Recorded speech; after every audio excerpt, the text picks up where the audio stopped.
Well, hey there, all you tri freaks and geeks, and welcome to another great episode of Zen and the Art of Triathlon, the podcast where we go long on endurance and we mix in a little bit of Zen along the way to help you find the quality in your training. It's not just about speed, it's about enjoying life. All right, this episode we have, first off, something really cool, an interview with a 12-year-old swimmer that is so into it that I just had to pull out my microphone and record this kid and let him share with us the energy and the drive and the inspiration that he is and how much he loves swimming and the mindset. He's got a bunch of little tricks. So many of us that are triathletes have trouble with the swim, don't want to go swim, and hopefully this kid will light a fire under your butt. He's awesome. And I actually recorded it when I was in San Diego. I'm just back from San Diego. Had a really great time. Didn't get in a ton of working out, but was there and have a little bit of audio from San Diego, I think. Was there for work. But also, speaking of audio, I want to try something out and start telling you guys where to go find really key insights that could revolutionize your training. You can listen to hours and hours and hours and hours of podcasts, interviews, and try to find the jewels in the rough, the diamonds in the rough. And I've found two of them, and I want to tell you where they are and what they are. You can either go listen to them to yourself and hear it yourself, and I'll tell you how, but also I'll explain them myself on this episode so that you can apply them to your training immediately. One is from Dave Scott, who is Dave the Man Scott. He won 6 Ironman World Championships. And it's a trick on training that's really smart. And then it's good for longevity too. And then Gordo Byrne they replayed an interview with him that was actually super insightful.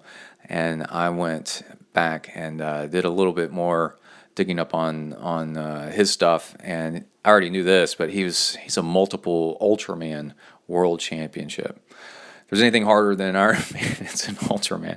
Anyway, we got that, and we have an email from a listener asking for help with a friend. They got struck by a car. It's tragic and sad, but maybe we can get some inspiration out of this and help her friend out.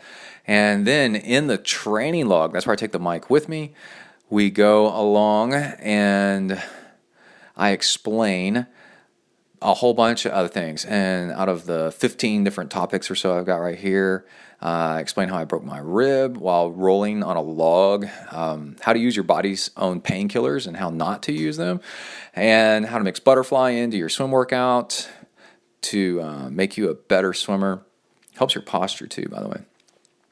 And a couple bike safety tips, why mountain biking is good for the soul, how I got into triathlon in the first place, 2 recordings of a train going by, one in College Station and another one in San Diego. The College Station one I'm on my bike, San Diego I'm on foot, and the train goes by. And why butterfly is so rewarding, how to make your workouts better by using the GTD method, getting things done, how to use big gearing to improve your workouts, a quick little update on the Apple AirPods and how waterproof they are, and it's awesome, and how they're working out, and how to make bike trainer workouts go by faster. So we got all that and a whole lot more now on the Zen and the Art of Triathlon podcast. Here we go. You are listening to Zen and the Art of Triathlon.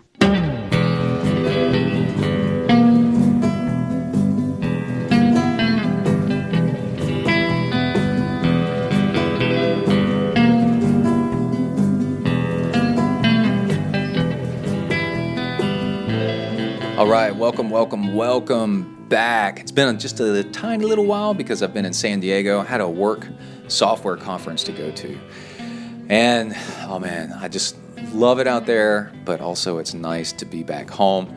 Got right back into the groove as soon as I got home. I didn't really work out much when I was out there. I was taking it as an opportunity to take a break from training. So that was kind of nice. But at the same time, while I was out there, we've had a whole bunch of triathlon news drop. Let's go ahead and play the news sound clip so we can go ahead and cover this stuff real quick. All right, we're just going to cover two of the bigger news stories this episode. We got a bunch of stuff to cover besides that, but Lifetime puts on a whole bunch of races. They've decided to drop USAT sanctioning, USA Triathlon sanctioning, so that they can do their own rules. What they found is they have people wanting to do stuff that's not allowed in USAT, and they said, well, we're going to do it without you. So the biggest thing that I noticed was you can pick which wave you want to be in. And that means that you and your spouse can actually be in the same wave. I remember they do Alcatraz, for example, and I remember that it was really cool that there was a father and his two sons were doing Alcatraz together. And if you're doing by age group, of course you're not going to be in the same wave. Let's do the list before I tell you the other things that are going on. Let's see. They do Transamerica, August 27th, Lifetime, Tri-Tempe on September 17th, Escape to Miami on September 24th, San Diego, October 15th, Tri South Beach, April 15th, CapTex, capital of Texas, Austin, Texas, May 28th, and the New York City Championship, Lifetime Tri, on Sunday, July 1st. Oh, and the other thing that they did was they dropped all these registration fees that seem to come out of nowhere. It's a, what did it say? It's a $125 fee, and then you get all these one-day fees and extra fees that get tagged on later. And they said, we don't like doing that to our customers. So Lifetime said, no more surprises, quote unquote.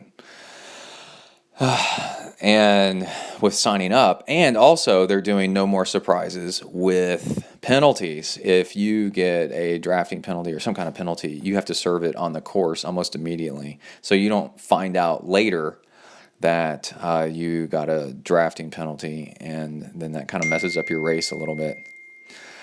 But I just got a message from somebody. I got a new triathlete friend. He's sending me pictures of bikes and stuff. And let's see, I did a race at Marble Falls where I got a drafting penalty and didn't know it, and I don't think it was fair. So in my mind, I didn't consider it. Okay, there is that, and what else we have in the news?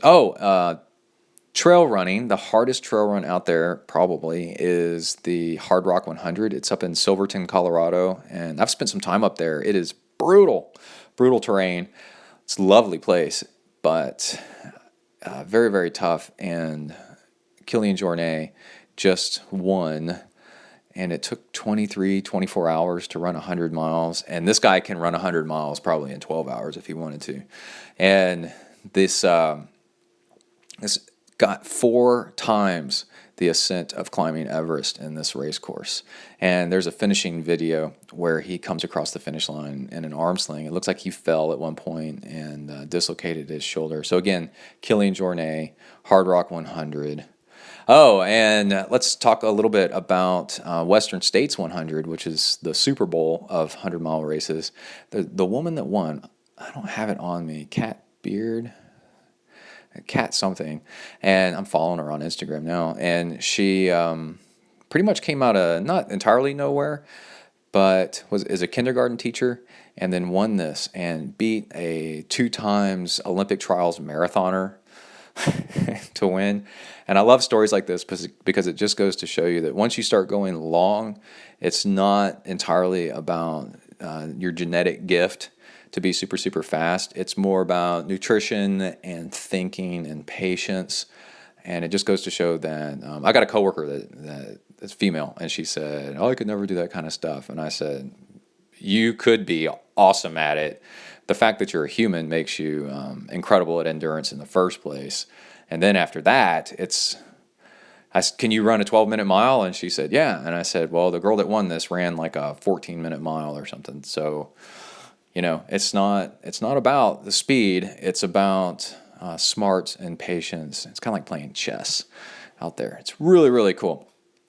So we have that news, and let's go ahead and get to my buddy's my buddy's son's interview, the swimmer that is just on fire with his swimming. I'm super stoked to do this, and we were hanging out at his dad's house. His dad lives in San Diego, and we're good friends. Morgan, you've probably heard of, and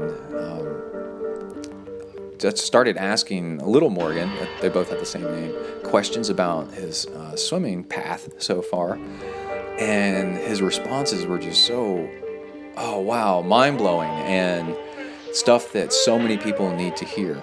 And I just wanted to share it with everybody, so I whipped out the microphone and we put it down and had a really good conversation. And I want you guys to hear it. Here it is, M4.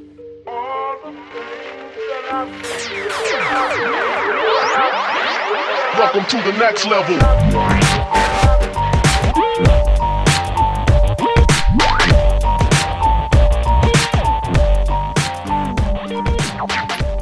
All right, I am here with Morgan. Little Morgan, as I like to call him, but you like to be called? M4. M4, because you're Morgan the Fourth? Yep. So how old are you? I am 12 years old. And what sport are you into? I'm into competitive swimming. All right, man, this is going to be good.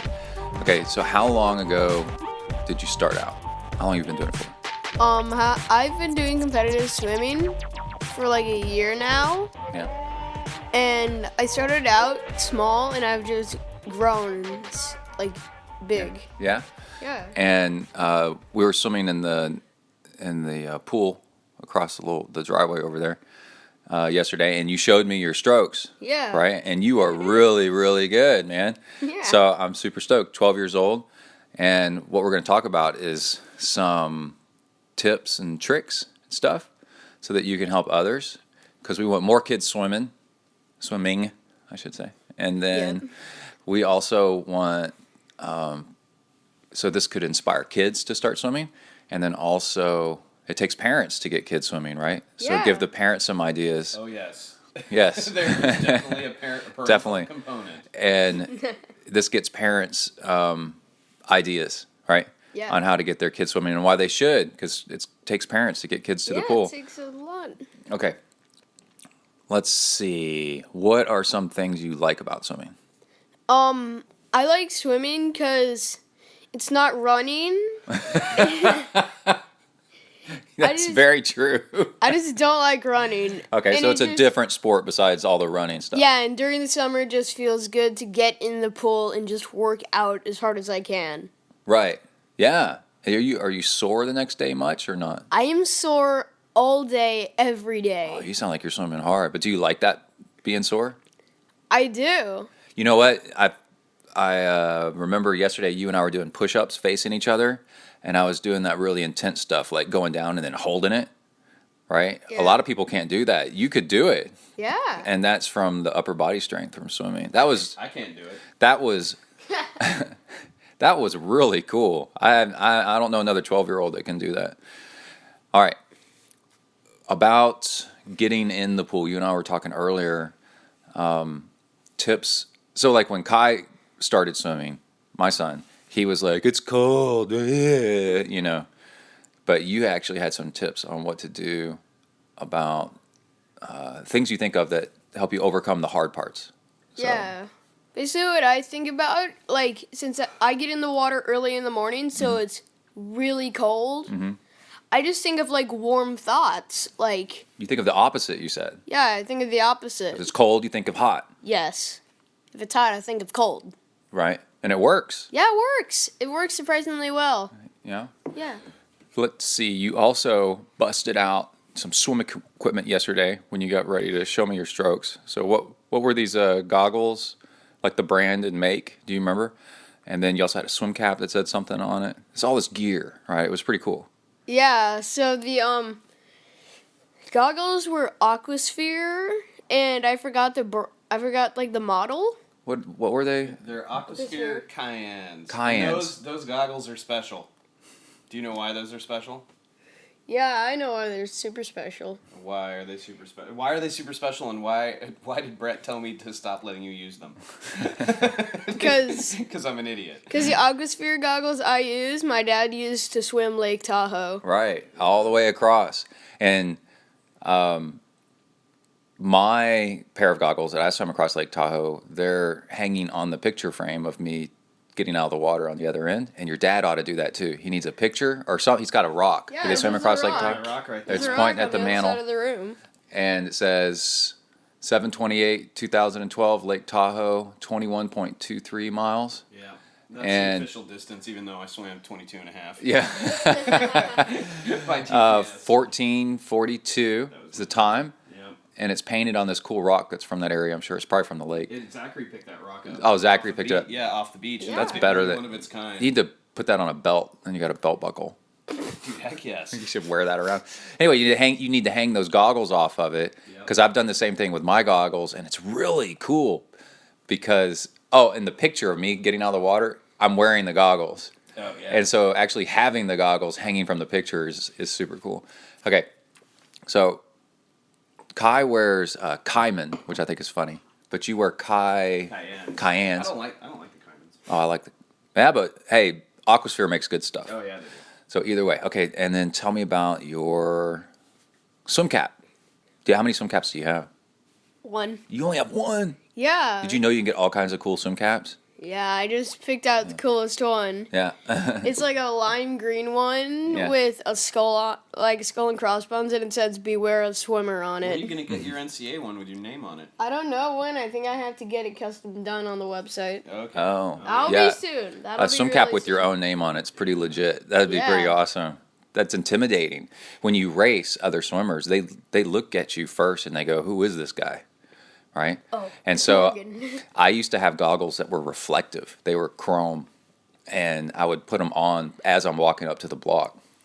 And then I'd start doing crazy stretches all over the place, and they're like, and then I would spit. I'd spit on the ground. Like an alpaca. Yeah. And people were terrified. So I'd already won the race. Yeah. Yeah, you win Different. You win the races on the block, not The in the water. yeah, the really short races like 50s and 25s, you win them before the race even starts by psyching people out, right? Okay. Your favorite stroke is My favorite stroke is breaststroke. yeah? Yeah. Why? I just think it's like one of the more fluent strokes compared to like backstroke, freestyle, and butterfly. And you raced your dad yesterday and smoked him Yeah. for real. Like For real, I that can- was not he was Yeah. not holding back. It looks like I'm having a little bit of a seizure when I'm trying to do breaststroke. I'm not gonna lie. Yeah. I can't do butterfly. I don't think I've ever done backstroke, but it doesn't matter. Yeah, I beat my dad at a breaststroke race in the pool Why yesterday. don't you try to beat me That's at freestyle? pretty cool. You would crush me All right. with that. When you go to the pool, what do you take with you? What do you eat? And also, what do you eat before and after? Give us an idea of like a swim team practice. What happens? I get up early. If it's like a Monday Is or it hard to get up early, or you're just kind of like, yeah, it's no big just- deal? No big deal because I'm used to like Sweet. school. Yeah. I just like grab breakfast, grab my drink, and I'm Your off. drank, My drink. grape drank. And then I'm off, and then what I bring to swim is usually my swim cap, my goggles, my fins, my towel, and spare change of clothes that I usually go in, Right. and my swimsuit, of course, my So- jammers. How long does practice last? An hour, Hour plus? and a half. Hour and a half, right? And these on- adult triathletes are like, they don't want to go swim more than half an hour, and you're 12 and you're doing an hour and a half, Yeah, at and, least like- 4 days a week too. 4 days a week. Yeah, and like every day I'm doing like 500s, 200s, 400s just to warm up. Right. Yeah. What is wrong with these people? Well, then Why can't they do this? Tell them about what happens on Tuesdays and Thursdays. Oh yeah. What's that? It's I'll all do- butterfly days. No. I would hate that. So basically on Tuesdays and Thursdays, I do dryland workouts for 30 minutes, which gets me extra pumped for that day. So it turns from an hour and a half to 2 hours of working. Golly, you're brutal, man. He's working I out am. more He's than- aggressive. He's working out more than I am. He's working out more Nudge, than nudge. 90% of adults. I know. Okay, let's see. What do you not like about swimming? Is there anything? The one thing I don't like about swimming is whenever I start off the block sometimes when I'm about to race, my goggles will just fall off. Oh, And yeah. it's really annoying because then I have to race without goggles and these necklace thing that just dangles. You know what I wish they made was really fast adjusting goggles, like super fast with just a pinch. You could put them on tight. Oh yeah. You know what I mean? Haven't seen And not that way. loosen Yeah. them. Yeah, and then because in practice you don't need for them to be that tight. Yeah. But then when you're jumping off the block, that dive in, you need them cinch super down. tight. But you only Yeah. want it just for a second, for a minute, for your race, and then go back to not using. They should invent that. That'd be pretty cool. Yeah, that would be. Race mode. Do, Race do, mode, do, do, do, do. Kind of like when he put on when Spider-Man puts on his suit and it sucks onto him. Yeah. They do Or that just to a your face. Ziploc bag over face- your head. face balls. What if you put a Ziploc bag over your head and then dove in and it stayed on? Wouldn't you be able to see? Oh, wait, you wouldn't be able to breathe. Never mind. Yeah. Faulty plan. Now you're gonna have to put a disclaimer on the bottom. Yeah, okay. All right, everybody. I'm not a doctor, Don't try that. so don't put a Ziploc bag over your head when you swim. It doesn't matter how cool it sounds, right? That sounds pretty dumb, doesn't it? Yeah. Yeah. It Okay. really does. It really does. All right, let's see. What have we not covered? Oh, when's your first big race, you think? I don't know when my first big race is actually gonna be, but I'm prepping like it's the day. It's like tomorrow. Yeah. Prepping it's like tomorrow. You are. You're really into this. It's motivating. Yeah, Yeah. it's super motivating. I'm pumped after that So- workout. So Yeah. I think one of the things you should tell Brett about is like when you first got started versus now, like how much Oh, yeah. Oh, yeah. how fast you've gotten. Were you afraid when you first started out, like to go to swim practice, and then now you're not? No, I was just teamed up with a bunch of little kids, Uh-huh. like younger than me. Yeah, to get you up to speed, though. Yeah, but my times have changed so much. Right. Yeah. It's the Yeah. consistency. It's just hard work. It made you fast. Yeah, my 50 freestyle when I first started was like a minute 20. I dropped it down to a 43. Yeah. Yeah, which is insane. It's an insane thing. Yeah. Just practice. Yeah, I gotta practice. And now you're not the slowest kid anymore. And yeah. now there's other kids that are Yeah, slower there's than you. new kids. Well, I kept explaining because there's obviously hanging around the pool around that time. There's a lot of swim parents. A lot of the kids in the squad in North Coast Aquatics. They've been swimming already for 6 years, and they're 12. They've Yeah. been swimming competitively since they Half were their 6. lives. And I'm like, there's no way you're just gonna walk in and be as fast as those kids because Right. they've been doing it for half their lives, like you said. So Yeah. he'd complain about not being very quick, and the message was, just keep going, man. It's Yeah. not gonna last. So Takes parents time. out there, because we deal with this, I've dealt with this my whole life, right? Because I watched my brother swim. Yeah. Younger siblings have the advantage of watching older siblings do stuff, and then we're smarter about it when we see how tough it was. Watching my brother get into swimming and all the complaining and everything, I knew what my parents were and weren't going to tolerate. And they're like, sorry, you're still going, right? And then, so parents, when your kids complain, going on at first, I don't want to go, it's cold, I'm the slowest one. There's a pattern of everything they say. Because I know other parents with kids that their kids don't do anything, and they're like, I don't know how to get my kid to do anything. Well, it's up to you as a parent. You got to take your kid, and you got to say, we're going to do it for a year or 6 months, something like 6 months, no matter what, because your kid's going to complain at first. It's soccer, swimming, gymnastics, running, like all that stuff. And then as they get faster, right? Yeah. Yeah. Then the complaining stops, and now it's a lifestyle. Yep, and you start having fun with it. Yeah. You are such a swimmer, man. You're like 360 degrees all around, 100% swimmer. Living the. Yeah, I'm living the dream. I have a healthy lifestyle. I have a love really this, high- dude. Dad cooks healthy food. Yeah. Yeah. I eat healthy I'm meals. the official swim taxi. Yeah, swim Swim taxi. I've seen license plates that say that on cars. It says swim taxi. Yeah. Well, the awesome. the program's pretty cool. The coach, guy named Rob Mackel, his whole program is the entire program. I can't remember the guy that's on top of the whole thing. Anyway, we met with him early on, but the what they really push is like student athletes, and so it's not just they're not just harping on you about swimming; they're harping on you about school. Grades. Right?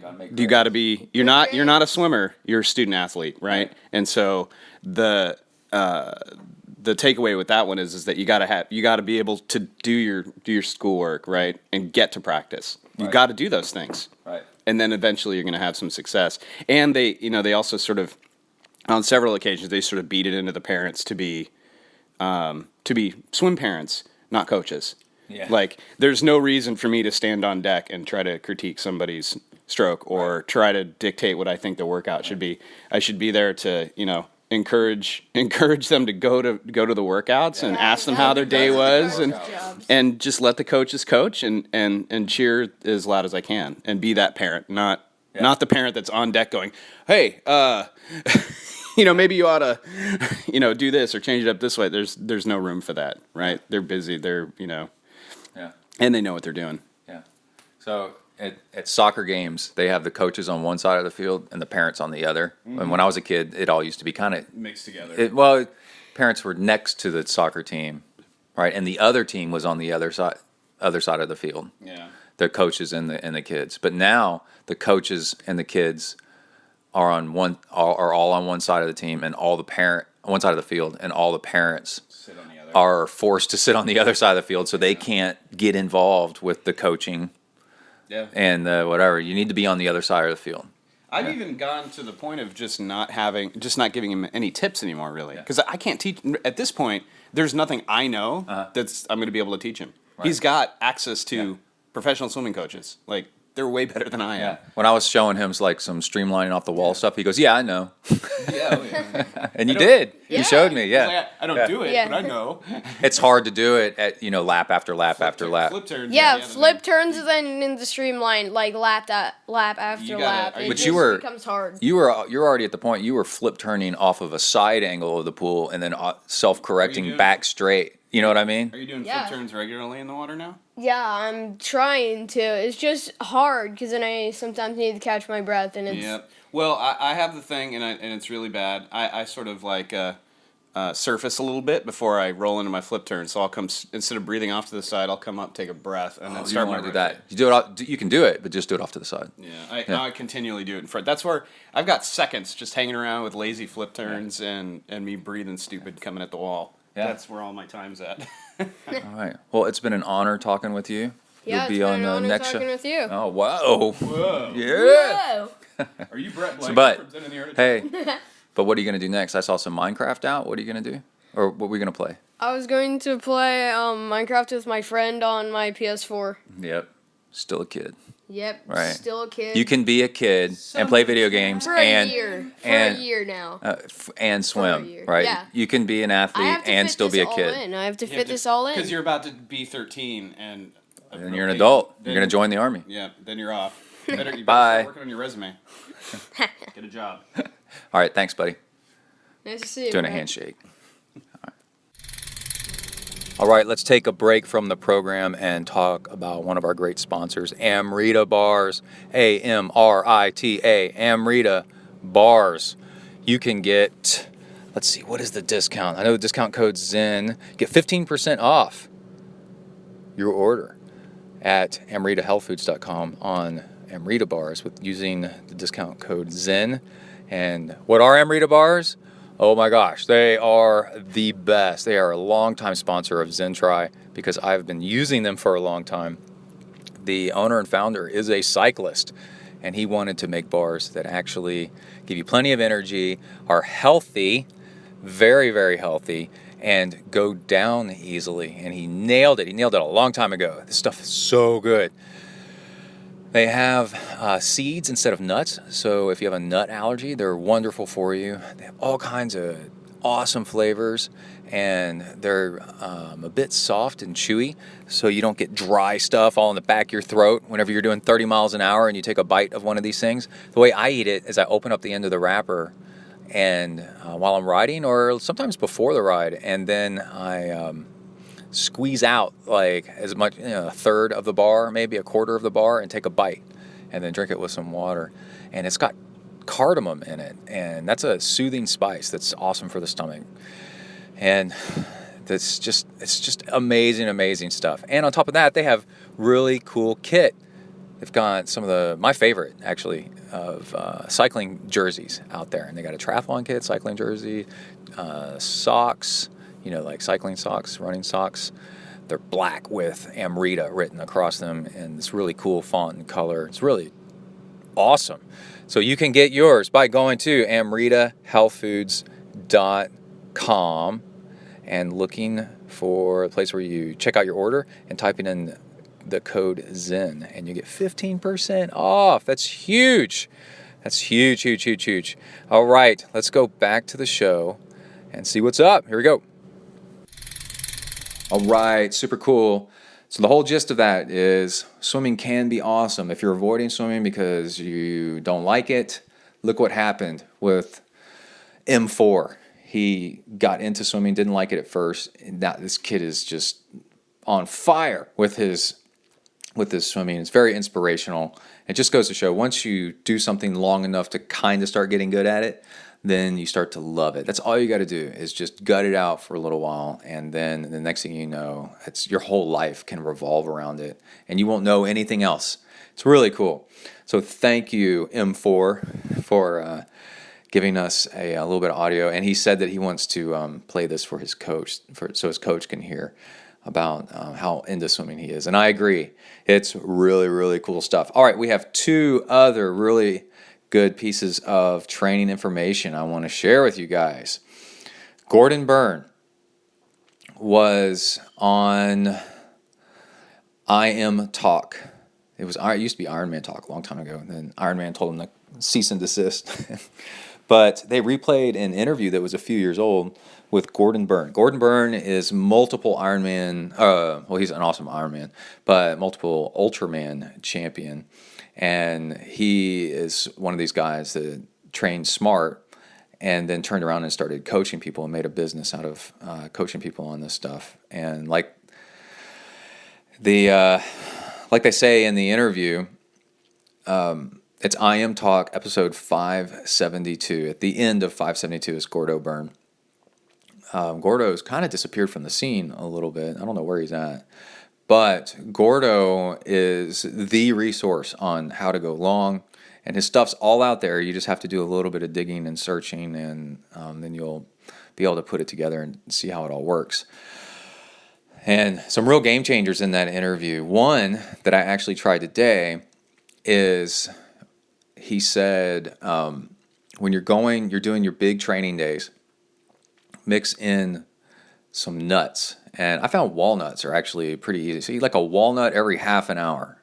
And you slow down, one, and then mix in some nuts. And not very much, but it gives your stomach something to do. It adds a little bit of fat, a little bit of protein to your fuel.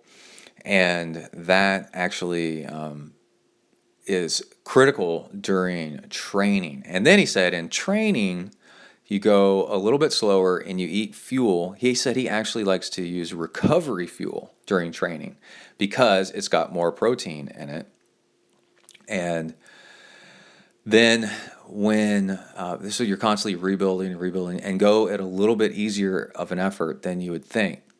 And that's your whole maffetone, going slow stuff, and getting more and more aerobically fit. And then on race day, when you take out the protein and the fat and the tiny little bit of nuts that you mixed in, your heart rate's actually going to be a little bit higher, and you're going to be going a little bit faster, and it all works much better. But you shouldn't use race fuel while training, and you shouldn't use training fuel while racing. It is really cool. And he talks a lot more stuff about bigger gear, using a bigger gear, and the things like that.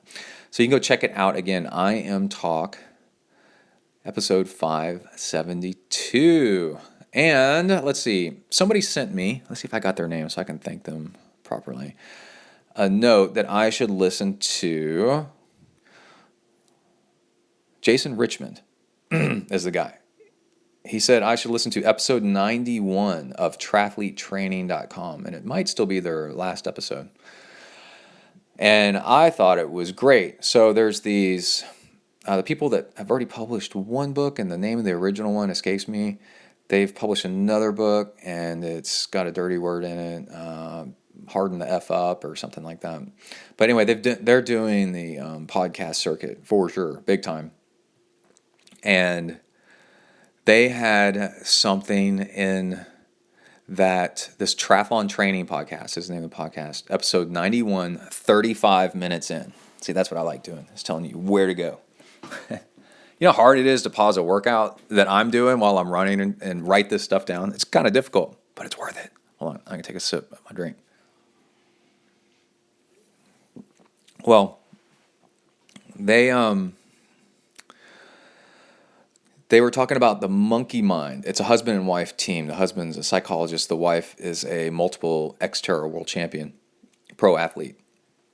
And so working together, they're a good team to tell you what's going on. But on many episodes, I've talked about how I get up in the morning and then I try to still my mind with a pad of paper and a pen, and I just sit there and think until all the things go away, and and now I've got my list. The things that annoy you are the things that you can't stop thinking about. They just keep repeating. Write them down, and that's your to-do list for the day. And that's one of the keys to happiness. Do the things that are wasting your mental energy. You've only got so many brain cycles, and if they're taken up with just repeated dumb things that you're worrying about, those are the things you should do so that you can free up your mind and be more relaxed. Well, this was the same thing that they were talking about, but slightly different. And it was another way of getting rid of those voices. And it's getting rid of the negative voices, like you're not good enough, you're not fast enough, you're going to crash during this race, you're going to stutter in your meeting, your podcast is not going to be any good, and just the endless things like that. They said if you try to argue against that, that's your monkey mind. That's a very fast reacting part of your brain. And if you try to argue against that, then you're not going to get anywhere. It's going to keep going. It's better at this than you are. It runs on fear and emotion, and you arguing against it is slow acting and working on logic. And like we see in elections and stuff like that fear and short-term thinking override logical long-term planning big time, for example. And the thing we need to do is don't argue with the monkey mind when it says, I'm trying to think, you're not going to do well in this swim. You're not going to do well in this swim. You're not going to do well in this swim during the race. You're probably gonna have a flat. You're gonna have a flat tire during the bike. Whatever negative thing keeps going. They said don't do anything but sit there and let it keep going until it stops. It'll actually stop, and then once it's done, then your brain can actually recover from it, and it gets more. It like shrinks it and then blows it away, and then your brain can be freed up to think about more important things. And it's kind of like how you discipline. One way to train a dog is by only rewarding the good behavior and ignoring the bad behavior. So you just don't argue back with the voice that's saying, do these, that you're not any good. And if you go, no, I am good. Well, now you've engaged, right? And you need to not engage. You need to ignore, and then eventually it will go away. It's actually really, really cool. So again, that's 35 minutes into episode 91 of the Triathlon Training Podcast. And they're actually doing the rounds on a whole bunch of other podcasts. But because I published this new book, but I found that I played it for Morgan, actually older Morgan. And he was like, whoa, that is really, really cool. So I'm going to add that to my routine of when I get up in the morning and nice and calm. Okay, lastly, I was running in San Diego, jogging along, and there was an interview on TRS Radio, the Real Starkey podcast, and Dave Scott was on there. And Dave Scott, 6-time Ironman champion. One little tidbit in there is the first 4 Ironman World Championships he won, there was no prize money. The second one, somebody felt bad for them and donated $8,000, and then he won that. And then the one after that, the prize went up to $10,000. So he won 6 Ironman World Championships and won $18,000 for being the most fit guy in the world. Isn't that crazy? We are truly in the wrong sport. All right, but he's 60, 62 or something like that now, and he said that he's starting to get the atria fibrillation. Anyway, it's where you've done too much endurance sports and your heart, I'm poking my chest right now like that. Your heart flutters, and he said at one point his heart rate was 225 while he was just sitting there. And of course, you don't just sit there; you're freaking out because it probably feels like you're having a panic / heart attack all at once. And what's going on is after years and years and years, decades of doing endurance sports, but it's a very particular type of thing, which I'm going to tell you in a second. The nerves in your heart valve, or maybe valves, are kind of damaged a little bit, and they're just erratic, and they're not getting a good signal. It's kind of like static on your TV, bad signal, and static's all, and that's basically what your heart's doing. It doesn't know what to do, so it's getting bad information. And he said that in talking with doctors, that they believe it's if you go medium, and of course, and harder, but at least medium. If you go too hard for too long, for too many hours and hours and hours and hours, and days and years on end, that you don't get the return flow back to the heart and your other muscles to help it recover and repair. So let's say you're going hard. Well, all your energy is going out.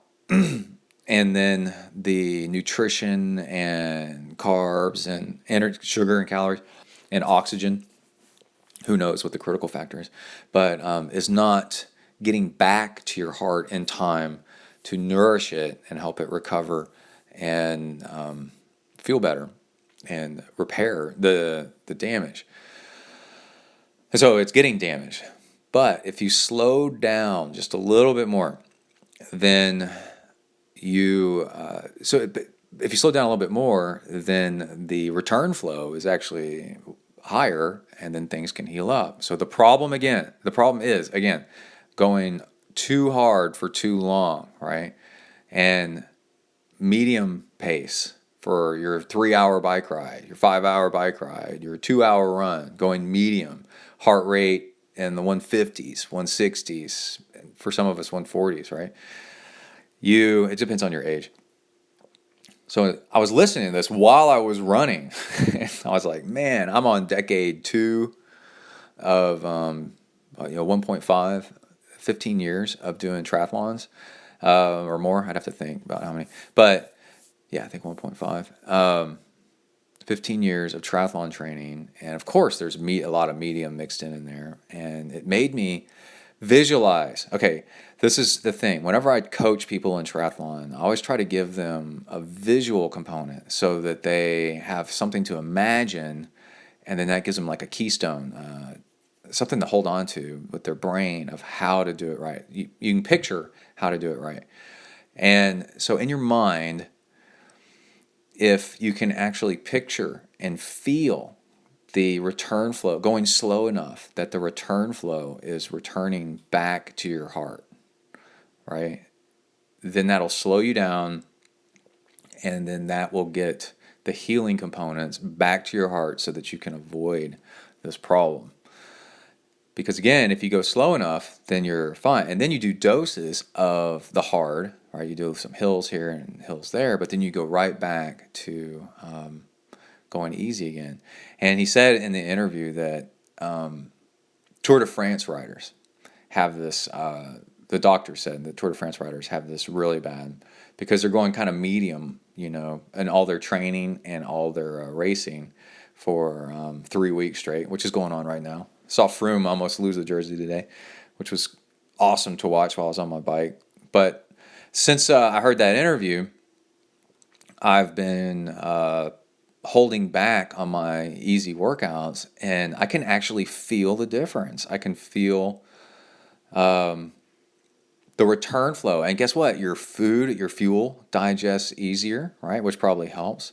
And you just slow down and just go a little bit more casually. Go middle to bottom of zone 2, and then on a scale of 1 to 5, you got your zones, and then you can actually go farther anyway. And then you'll actually get faster anyway because you're allowing recovery and healing better, which is going to help you get stronger in the first place. So actually, I think this might be one of the smartest things I've come across to do. And so if you want to hear it yourself, again, the episode of TRS Radio podcast with Dave Scott, he mentions it in there. It's really, really good. All right, let's do something here. I had a few more tips. Oh, when I was in San Diego, I met up with 2 or 3 athletes. One was asking, a whole bunch of them were asking for tips on how to train better. And let me see if I know one of them I'm going to tell you. Oh, here they are. How to get into training. And also with my new friend that's getting all into triathlon training, he had some questions. Okay, so one of them is can't leave the house because you got kids.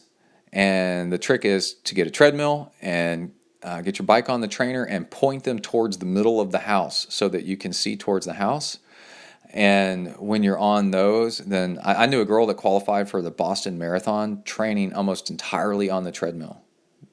A woman, a doctor, doing that entirely on the treadmill because she has 2 little girls. And single mom, by the way, 2 little girls, and did all of her training on the treadmill, qualified for Boston. Okay.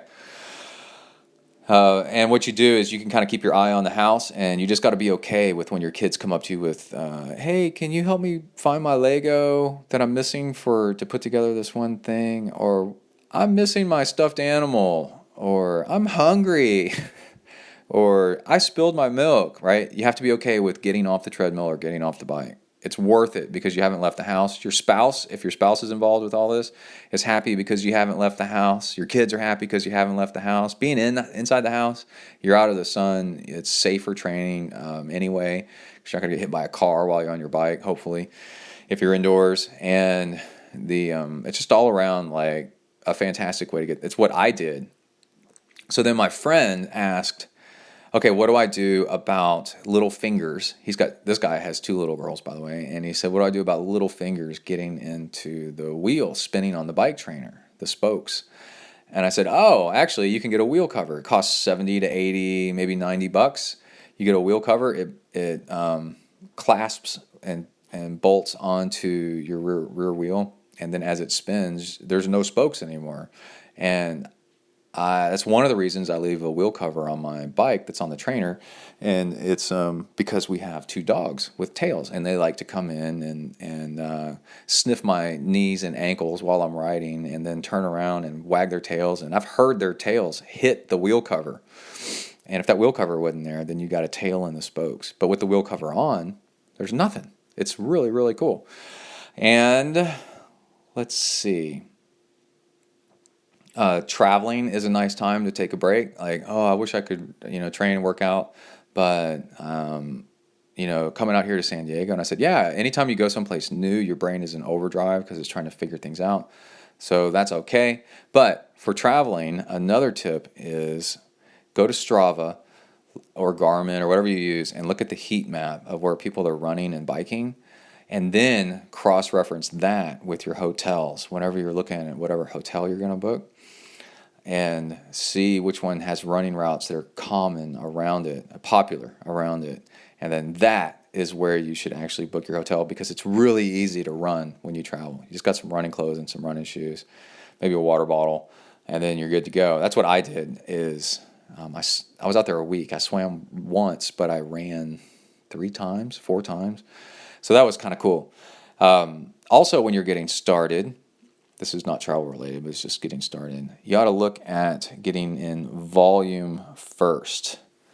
And so you want hours. first. Work up your hours. Don't care about speed. In fact, speed is your enemy. Just do volume first. Work up your volume until you're starting to fill your available time with the volume.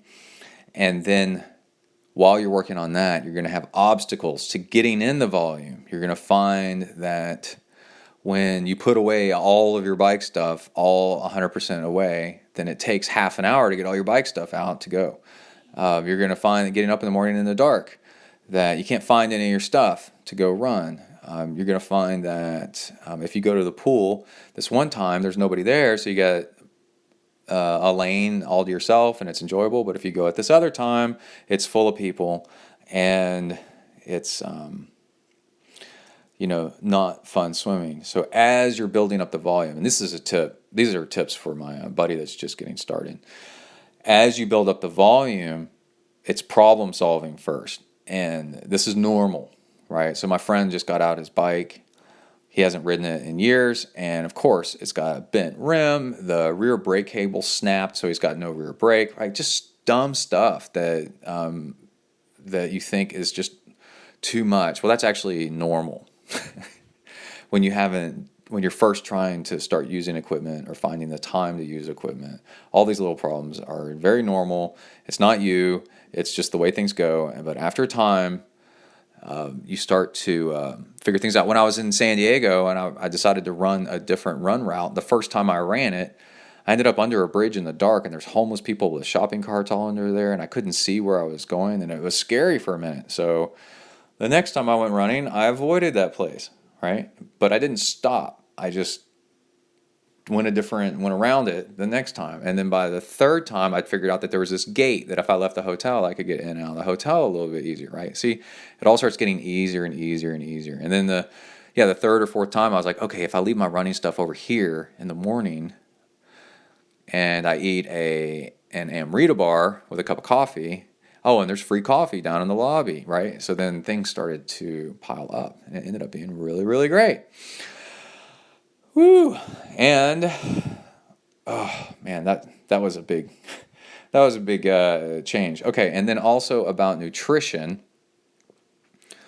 I do the ketones thing sometimes. I ordered some more, and I'm still not a fan of low carb. I like slow carb. Slow carb is actually where it's at, and that to slow carbs down, you got fiber. Lots of fiber. You just don't want to do it too close to your workout. You want to give your food time to digest a little bit. But my note here says low carb, no. Slow carb, yes. And this, you can, if you eat an apple, that's got fiber in it and fructose, and that takes longer to digest than I don't know, drinking a freaking Coke or something, or drinking Gatorade. So it's all about the sugar spike. You don't want a big spike where it hits you really fast. You actually want to just slow it down. It's not that difficult. But it's good to have things to sound off in your mind. Low carb, no. Slow carb, yes. All right, let's hop on over to this email I got. Got a cyclist that was hit, and Tanya Roy is her friend and sent us this kind note. Hey, Brett, this email is 6 years in the making. I've always wanted my email to be read on your podcast, in all caps. While I should have done it years ago just to say thank you, I'm glad I waited until now for the story I'm about to share. I started listening to you in 2011 as I trained for my first full Ironman race, Cozumel, and I have been a dedicated listener since.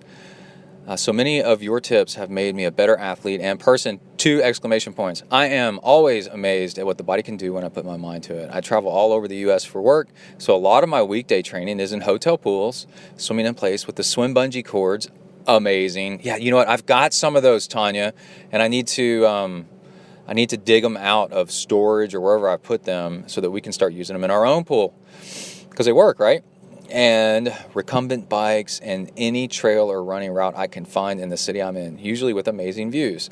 Your sponsors' products have gotten me to a sub 12-hour Ironman as well. Salt Stick, UCAN, Amrita, and most recently completed 3 Ironman events in 6 months. Ironman Barcelona in October of 2016, Ironman Cozumel in November of 2016, and your own Ironman Texas, April 2017, loved it. Yeah, that one was one of the cool years. You're lucky. Pretty cool too. That's a lot in a row. Make sure you take a break. All right. But the real reason for this email has two parts. One, to apologize for not donating sooner. I just set up a recurring payment, which my value is about tenfold. And for those, let me finish her sentence here, or her paragraph. I'm usually listening to your podcast while I'm out training in the car. Forget when I get back to the routine of work. Keep up the great advice, ! Okay, this is going to serve as our ad for reminding people that you can help support ZenTri. Okay, the easy way to support ZenTri, the easiest way, is on the left-hand side of the page, zentriathlon.com. All one word, zentriathlon.com. You go over there, and there's a support and a little PayPal button, and you can do a one-time donation or a recurring donation. And if you do that, I read your name on the show. Recurring is $4 a month, it's like $3.95, and it's $1 a week. Is my analysis of it. So it takes a lot to put out a show, a lot of time, and it's rough, man. I got to admit, I've been doing it since 2004. So any kind of donation is so appreciated. So thank you. Again, it's on the left-hand side of ZenTriathlon.com. Okay, but back to Tanya's email. Most importantly, to ask a favor for one of my best friends who was tragically struck by a hit-and-run driver while on a bike ride back in October of 2016. Lori Cove, this is Lori, Cove, C-O-V-E, is an outstanding human being first and foremost, who happens to be a great athlete, and then in parentheses she wrote, although she will say she's just out there having fun. She is a real inspiration. She has a permanent smile on her face and brings joy to anyone she meets. Man, I love people like this. I always aspire to be somebody like that. I want people to be like, man, he's fun and happy. She is a 6-time Ironman finisher, with her last being back-to-back Ironman events on 2 separate continents. Ironman Chattanooga in October 2016. Was so hot with many DNFs, Lori slowed her pace to help a fellow racer finish who was ready to give up. I've done that. I was also slowing down myself, so, but I was like, I'm going to stick with this guy. The guy was from Australia. It was so cool. The following Sunday, we raced Ironman Barcelona, where she set a PR. Lori is the transportation coordinator for the town of Cary, North Carolina. Oh, wow, I didn't know that. Okay, and worked hard to get bicycle lanes installed throughout the town for safer cycling. Oh, man. Okay, so while we try to keep the rubber side down, sometimes it's just not up to us. 1 week after we returned from Barcelona, Lori was on a training ride with 3 other skilled cyclists when she was struck from behind by a hit-and-run driver. Oh, hit and run. Oh, no. She was hit so hard, he drove away with her bicycle stuck in his windshield. She suffered a traumatic brain injury along with several broken bones. Doctors did not expect her to live through the night, as there was no chance of her brain recovering, but Lori is a fighter and would not accept that outcome. Now, 8 months and 10 surgeries later, she is still fighting in this new marathon of her life. She is in skilled nursing rehab facility where her parents and facility staff take care of her 100% of the time. She has an outpouring of love from many friends. Hashtag Pink for Lori. PINK number 4 LORI. Unfortunately, insurance is very limited at this point, and the services covered in this have fallen on her family. $15,000 to $20,000 a month. Yeah, I've been there with my son 2 months at that. It cost us $100,000 a month, I think. It's crazy. One of our goals was to compete in Kona. While we knew we wouldn't get there on pure race finishing times, we were working towards the legacy program. I want to continue that journey, but with a little Lori flair and raise awareness of her along the way. I couldn't get the logistics to work out for back-to-back Ironmans this fall. Instead, I'll push myself to race Ironman Florida. Hey, I was thinking about doing Ironman Florida. Run a marathon the next weekend, new one at home, then head back to Ironman Cozumel 2 weeks later to compete again. I've encouraged a coworker to do it with me to raise awareness. It's all about the journey, pushing beyond what we think we are capable of, and honoring a true friend. Lori deserves to have her life back, and I am reminded of that, especially on days where I don't want to work out. I get to do this, and I should. I'm asking if you would please share with your fantastic listeners. Hopefully this motivates someone to get started, push further, or finish helping someone along the way. The body can accomplish it. We established a GoFundMe page for Lori, and if someone is so moved to donate to her cause, that too is much appreciated by family and friends. Thanks again, Coach Brett, for your dedication to teaching, sharing, and inspiring others. You help me be a better me! Exclamation point times infinity. Sure. Oh, Tanya. Signed, Tanya Roy. Okay. I'm going to read off some addresses here. There's a GoFundMe.com/Lori Cove, LORICOVE. Okay, and then there's a Caring Bridge, just like it sounds, caringbridge.org/visit/Lori Cove. There's WRAL.com/news/local/video. And then here's a series of numbers, 1613 1686. And there's a couple, here's one that's one you can find a link to, WNCN, so North Carolina, WN Cary, North Carolina. Anyway, okay, let's start over again.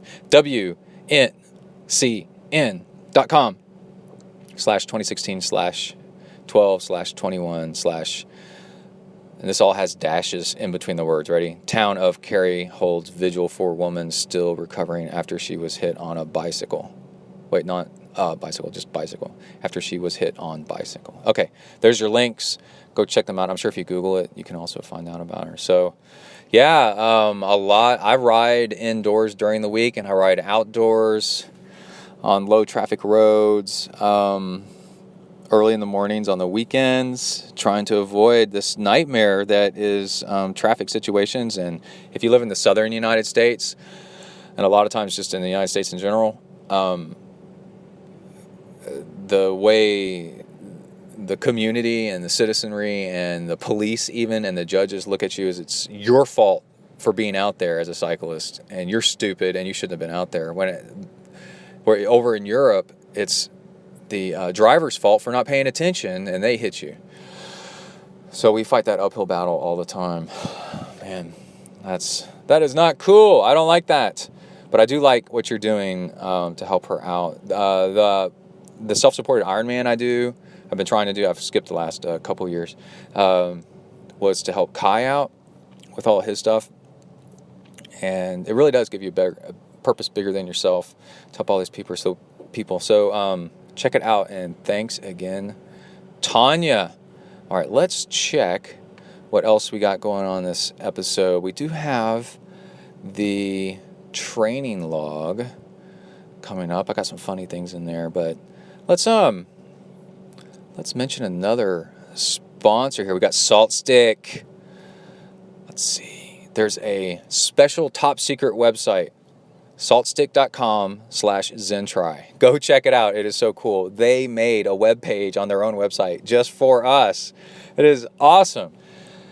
And if you go there, then you can get 25% off your order of Salt Stick stuff. And check this out. Recently on Slow Twitch, somebody posted, hey, has anybody tried these quick, I think they're called Quick Chews, and there's like a citrus flavor. And I replied back, man, I've tried them and they are awesome. They are so good. And then other people started replying back too. Yes, they are incredible.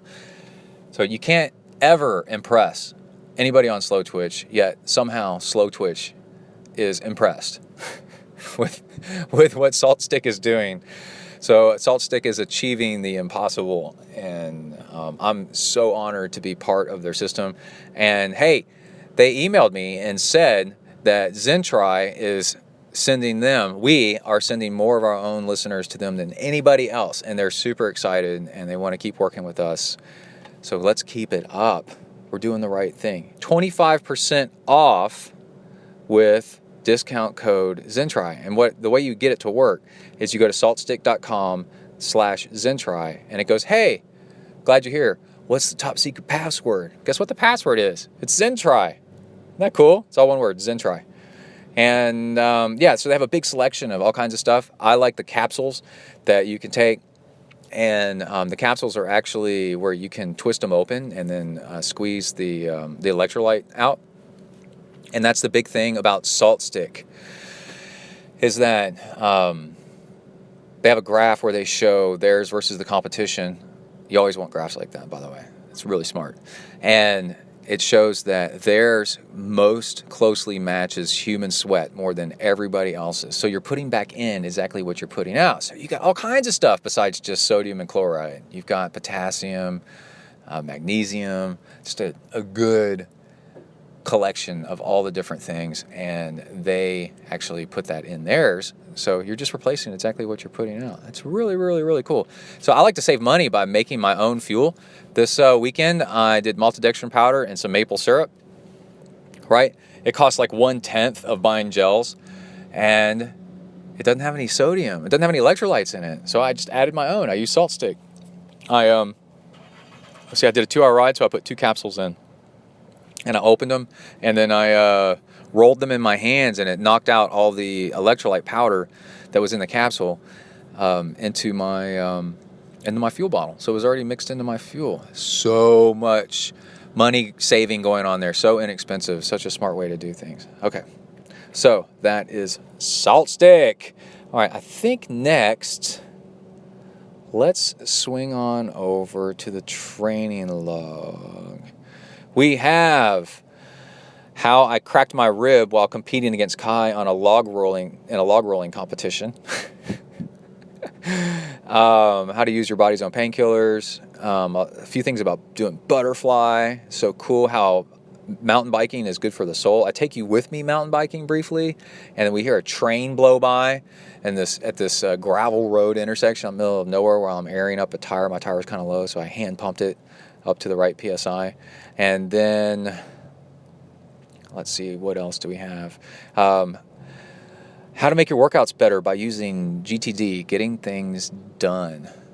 And I got some tips in there on how to do that. A few tips on using big gearing to mix up your workouts and make it more fun. A little update on my Apple AirPods and how well they're working. They're working awesomely. Get you some. And how to make your bike trainer workouts go by faster. So all that's in there. And then after, I've even got an extra little bit of short little clip of audio of a train going by in San Diego. It's so cool. All right, let's get started with the training log. Here we go. You are entering the ZenTri training log zone. Huneli.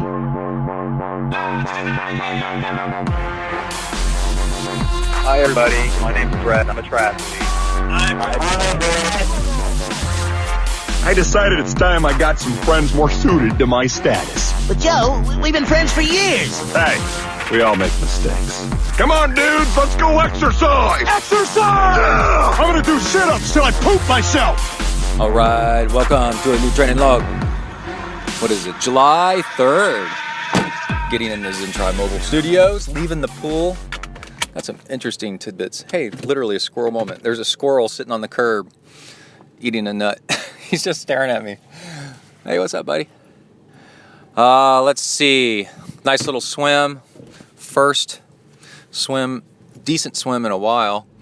I did a week at scout camp, and we were practicing for the mile swim. Dude, you are determined to run out in front of my car. Stop it. Go the other way. All right. I think Monday, Tuesday, Wednesday, Thursday. Yeah, so every day it was a little bit earlier, 15 minutes. Started at like 6 a.m. at scout camp. Took 2 boys with me, Kai and another kid. They did 15 minutes, starting at 6 a.m. And then that was Monday. And this is like sleeping in tents and in the heat, you know, in a cot, and just like brutal, man. Getting up at 6 a.m., covered in dirt, and then going to the pool. And then the next day, 5:45, so swimming about half an hour, maybe, not really. And then there's always logistics that mess it all up. And then, let me make sure I'm recording here. Yes, I am. And then Wednesday, 5:15. And then, so I mean, still about 30 minutes. And then Thursday morning, getting up at 4:45 to walk down a trail with headlamps through the pine forest to get to the Boy Scout pool at, let's see, what time? Get in the water at 5 a.m. and start your mile swim. I do not agree with the method that they're doing there. You cannot learn to swim a mile in 4 days by doing just a little bit more each day. That's more like a month kind of thing. But anyway, there's a lot of things with Scouts that has changed over the years I don't agree with. But it's because I'm old-timer. There was an old-timer there that actually, this is crazy, an old-timer there that met my great-grandmother. My great-grandmother was the house mother at the Tennessee School for the Deaf, which was, it's an overnight school back in the 1960s. And his wife, this guy's wife, was homecoming queen, Tennessee School of the Deaf, 1963. And he said that he remembered my great-grandmother. He said she was German, and that's 100% true. My great-grandmother, even though she was born in Minnesota, she was born in one of these little German towns. And my great-grandmother did not speak English until she was 16 years old. That's how German the town was. New Ulm, Minnesota. Maybe some of y'all have heard of it. It's a tiny little place. And then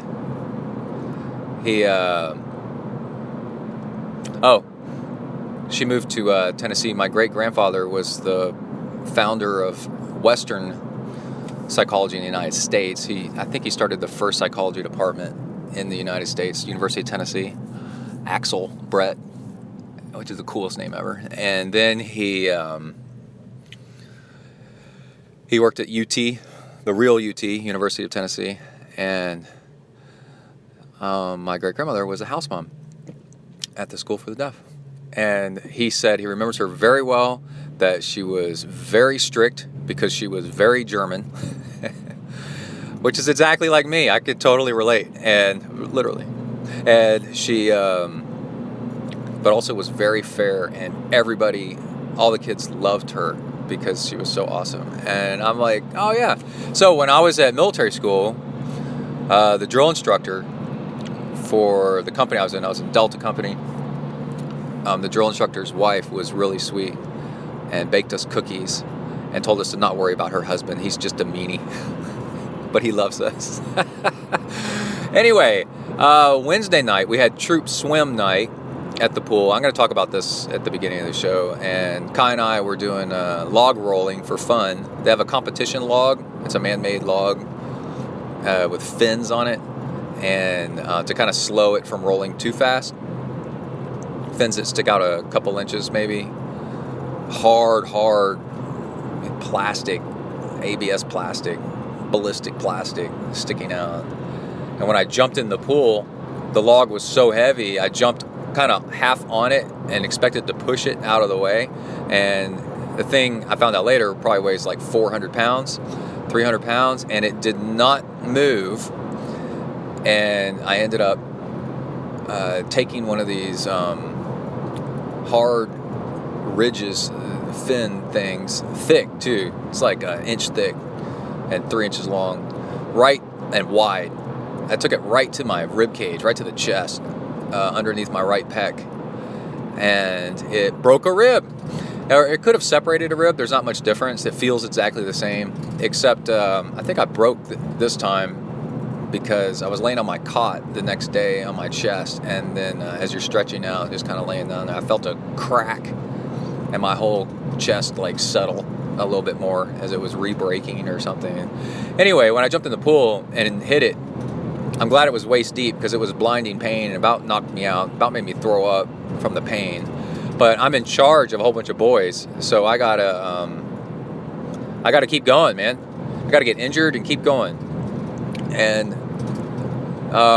there's a really good example with Kai around, showing him how not to quit.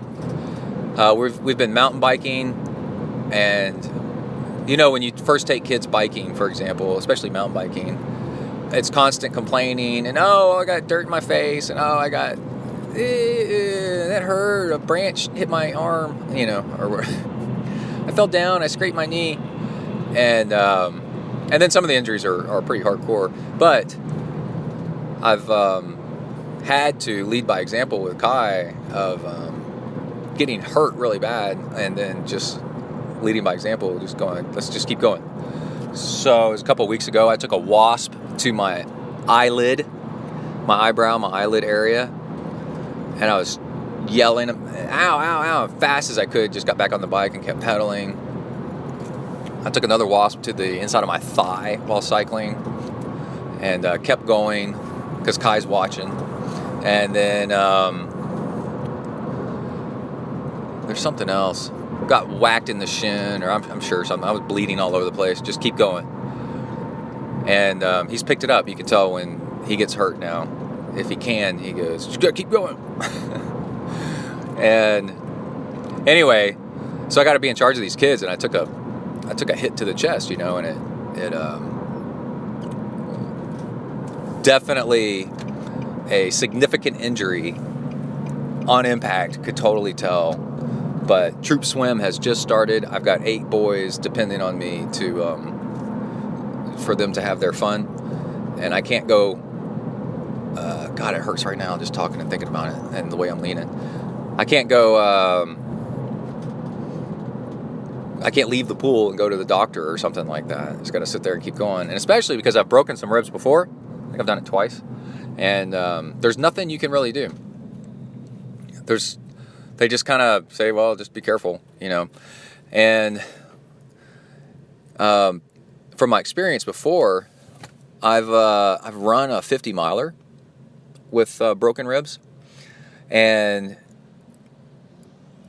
because I was trail running and I tripped and fell and hit my chest on a root or something like that, or my elbow up into my ribs, and also I've taken a surfboard to the chest and it cracked my ribs.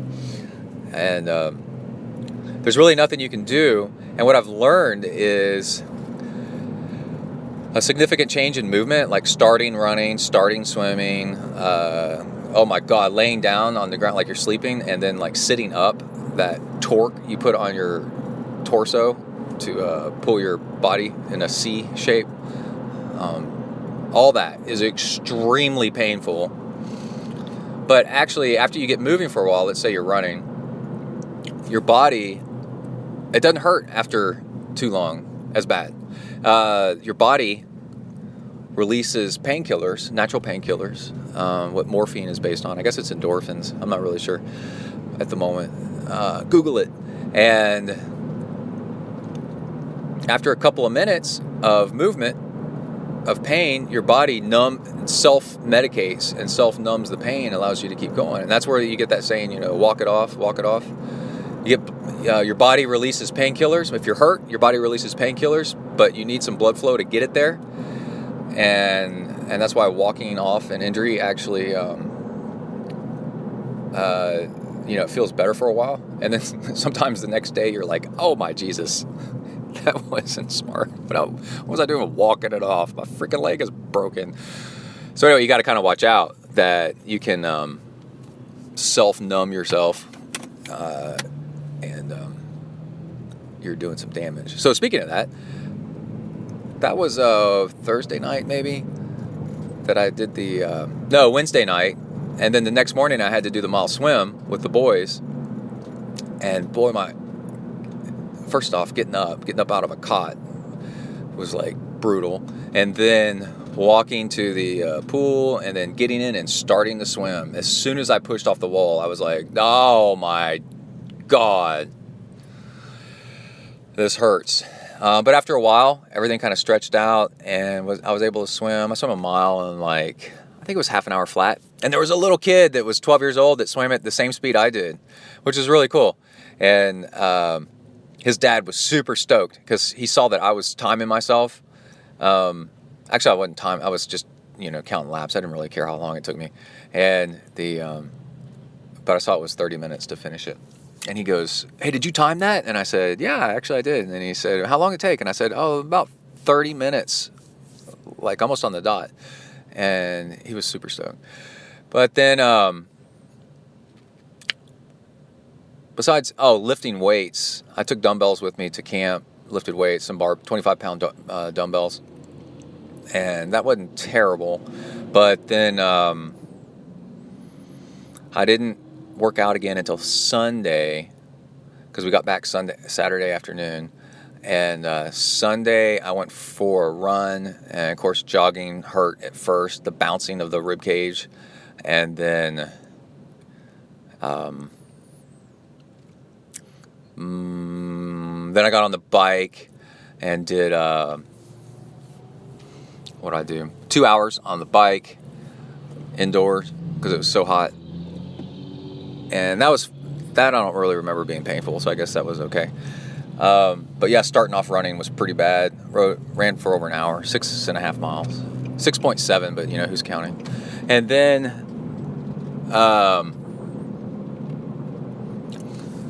so then I got into the pool this morning, and I'm like, oh man. So last week I started doing a little bit of butterfly because I was swimming slowly. So I figured I might as well do something to entertain myself while swimming slowly, to swim with the boys.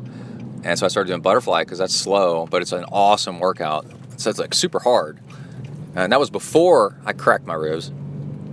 So this morning, I noticed that my elbow didn't hurt much. And I was like, oh, that's awesome, because I'm recovering from that broken arm and the busted up elbow joint. And I was like, oh, this will be interesting. So this morning I did 5 minutes easy warm-up, 5 minutes butterfly. And that ended up being about 250 yards. Butterfly. Non-stop. And this is all non-stop. 5 minutes easy, 5 minutes butterfly. 5 minutes easy, recovery, whatever. And then 5 minutes drag shoot. And boy, at first the butterfly freaking hurt. Stretching out the rib cage to extend and swing the arms out wide. But then after a while it was good. It was all good. So I did an hour. And what I've noticed is alternating 5 minutes of different things. 5 minutes of this, 5 minutes of that, 5 minutes of this, 5 minutes of that kind of different, 5 minutes of this. So yeah, easy, butterfly, easy, drag shoot. Easy, butterfly, easy, drag shoot. Easy, butterfly, easy, drag shoot, done. So 5 minutes of each. That actually went by really fast. And now I'm at W to the ERK after talking to y'all. And I got to go in. I missed a week at work. So I got to see what blew up. Out, bang. All right, back in the ZenTri Mobile Studios. It is the 4th of July, and I'm super excited because my plantar fasciitis seems to be almost healed. Get it? My heel. So plantar fasciitis, one of the symptoms is chronic heel pain when you first start walking, especially when you get up in the morning and start walking across the floor. And I had none of that today. First time in 2 years, I don't know. And that is on top of running almost 7 miles, 6 miles yesterday, 2 days in a row. And on top of biking 42 miles 2 days ago. 4th of July, it's Tuesday morning, and that bike ride was on a Sunday, so I'm super, super, super excited. Let's see, also, I have some hot weather training tips for you.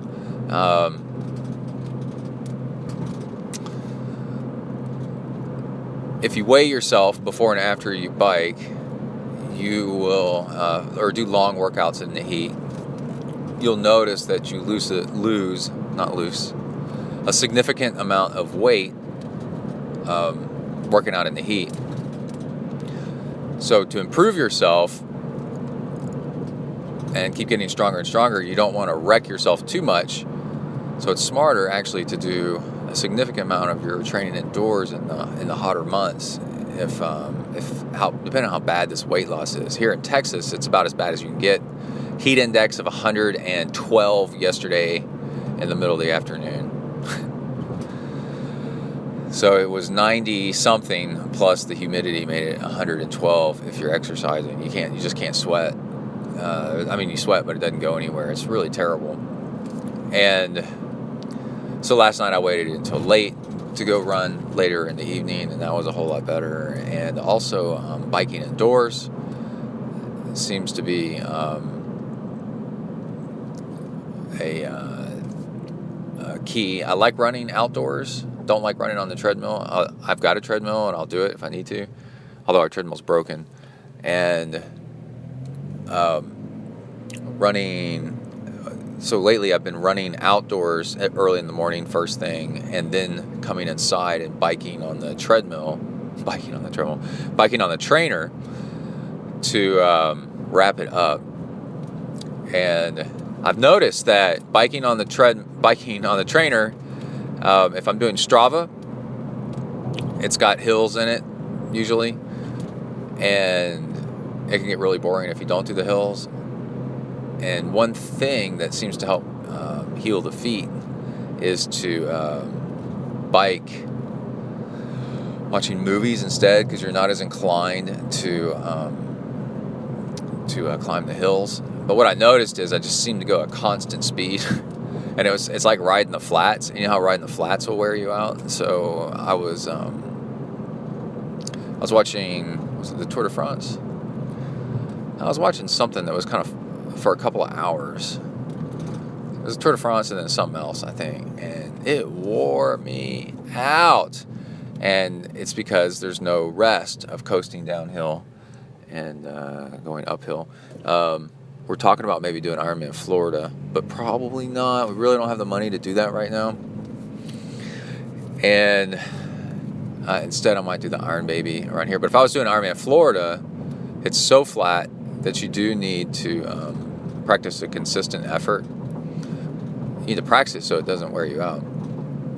Except I've heard it's such a draft fest that it's probably just like sitting up and coasting downhill, because you're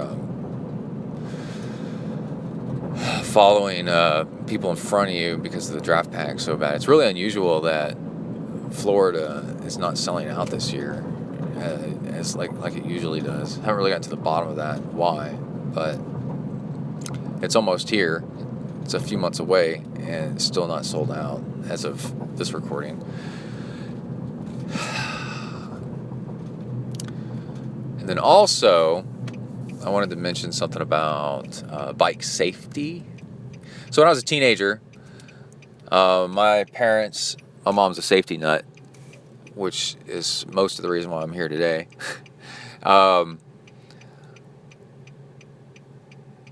But if you're a car driver, it is smart, my parents told me, avoid getting out on the roads. This is in a car on Friday nights, Saturday nights, if you can. And then also early Saturday morning and early Sunday morning is actually a time where you can get hit by a drunk driver because they're driving home. And I don't know how true the statistic is. It's probably regional, but you're twice as likely to get hit by a car on a bicycle than you are in a car. So it's not that bad, because a car accident's pretty unlikely. Although it is like the most likely thing to kill, the biggest age range of people.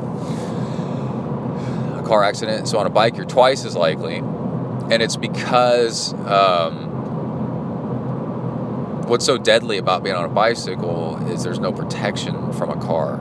So if you do get hit, you're going to get really screwed up. I mean, it's really, really bad. And it's kind of like one of the reasons I quit riding a motorcycle is, probably not going to get hit, but if you do get hit, you're toast. And I've learned to not bike on Friday and Saturday afternoons and evenings, because you can just drive around and see that there's a difference in your drivers. People driving a little bit more sloppy and probably drunk. And then, and also on celebration days, like 4th of July. People are drunk. And it really comes to front, bubbles to the top. Here in College Station, Texas, Texas, as you know, is a American football kind of state, kind of place. And then College Station revolves around Texas A&M, and Texas A&M revolves around football. So we have football weekends. We have 6, 5, I don't know, whatever it is, weekends a year where people drive from all over, so they're driving, to go watch a Texas A&M football game. So they're drinking while they're driving, and we have accidents all over the place. So football game weekends stand out. All throughout the fall, we got to watch out as cyclists and not get hit, and as drivers. I'm gonna have a lot of talks with Kai about that. Just how it's just don't do it, and it's just safer not to. So this is 4th of July, and I want to go bike, and I want to bike early before it gets hot. I'm tired of riding on the trainer, so I'm gonna go mountain bike. Isn't that cool? And man, my life has changed here lately. A big shift in mindset with the discovery of the implementation of a mountain bike park within 12 minutes of my house, I think. That's what we're driving to right now. And the happiest time in my life was living in San Diego and going mountain biking in the morning and surfing in the morning and then going to work and then mountain biking in the afternoon. I didn't need to belong to a gym. I didn't need to watch what I ate so much. I was just happy. And my life was full. I did not like my job after a while because it was way too high stress. But as far as satisfaction and fueling and happiness, fueling of the busyness, happiness, I mean, it was just awesome. Okay, we're driving down the gravel road. There's a cattle guard. We're here in the mountain bike park. It's a little rumbly. And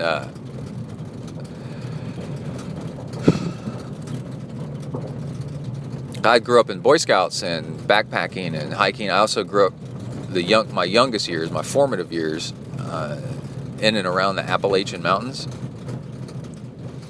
Northern Alabama, East Tennessee, Cincinnati, which is on the border of Kentucky. So just beautiful rolling hills. Is that a Roadrunner? No, that's something else. And mountains. And when I got to Houston, Northeast Houston, it's beautiful pine forest, but there's no ruggedness, and it really bothered me. So in Boy Scouts, as I got older, we'd go backpacking in the Rocky Mountains and the San Juan Mountains in northern New Mexico, and go out to the hill country and west of Austin. It's more, really wouldn't call it West Texas. Texans don't call it West Texas. You might.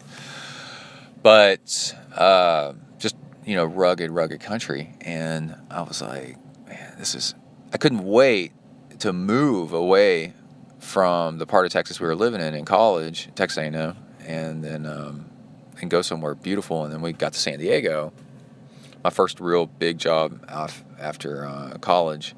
And so it was just wonderful. You got all these mountains, you got the ocean. Oh, surfing is just the best. It's so insane. And you're in the middle of the wildlife. I just could not stop surfing. It's incredible. You're riding energy waves from storms thousands of miles away. I mean, it is really out of this world. So I moved back to College Station, and because of a job crisis, got laid off, needed to find a job, and it was right after, I got laid off, and then the next week, I think, was the 9/11 tower airplane attack, and no jobs. It was a tech crash also at the same time. There was nothing. So the only place I could get a decent job was back here in Texas, in College Station, and I needed to rebuild. We had to sell our house and everything, and in California, and I needed to get a job quickly because Emily was in private nursing school, and it's expensive, and to keep paying for her dream to come true, because she put her career on pause while I was getting my master's degree, so that because I was like a year ahead of her in school, or 2 years ahead of her, and so I owed her that. And so we went back to College Station, and College Station is prairie and nothing. And I started driving. I learned that you could surf in Texas, and I started driving to the coast to surf. And there's some mountain biking here in Texas, but at that time it was not that great, and still not all that great. But it's in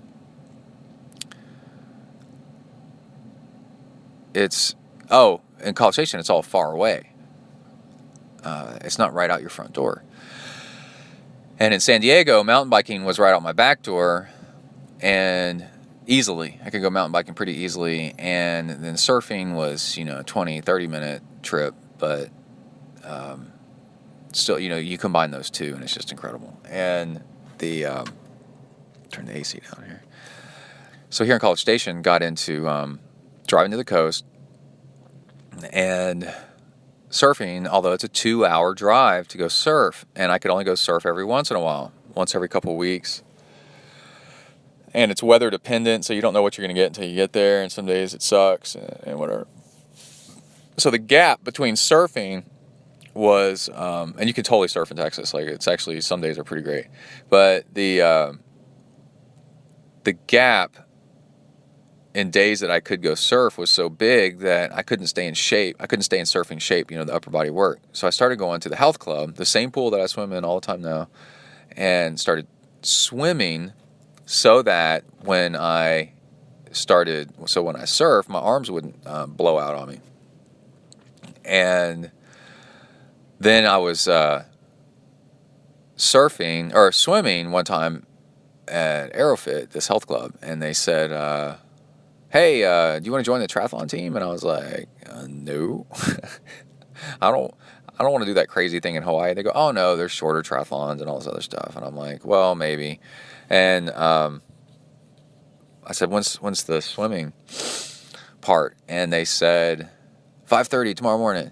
There's a practice. And I go, hell no, because I swam 5:30 in the morning in high school, and I was burned out on that, and I don't ever want to do that ever again. Funny to say. And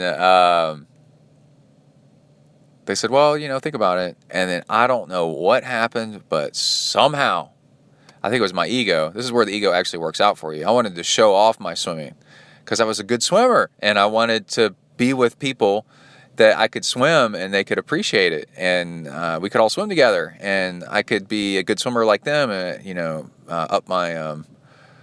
up my group of friends and be with some swimmers again, I guess. I don't know. It was weird. I just showed up at the pool. Somehow, like a tractor beam pulled me in. And they said, oh my gosh, man, you can really swim. You got to do triathlons. And I'm like, whatever. And then my first ever bike ride with everybody was on my old high school bike that was probably 10, 15 years old by then, and had a bent frame. And I think it was a 50 or 70 mile bike ride, and it snowed on us here in Texas, that ride. And I loved it. I bonked, and it was so great. But I got into doing triathlon, is my point.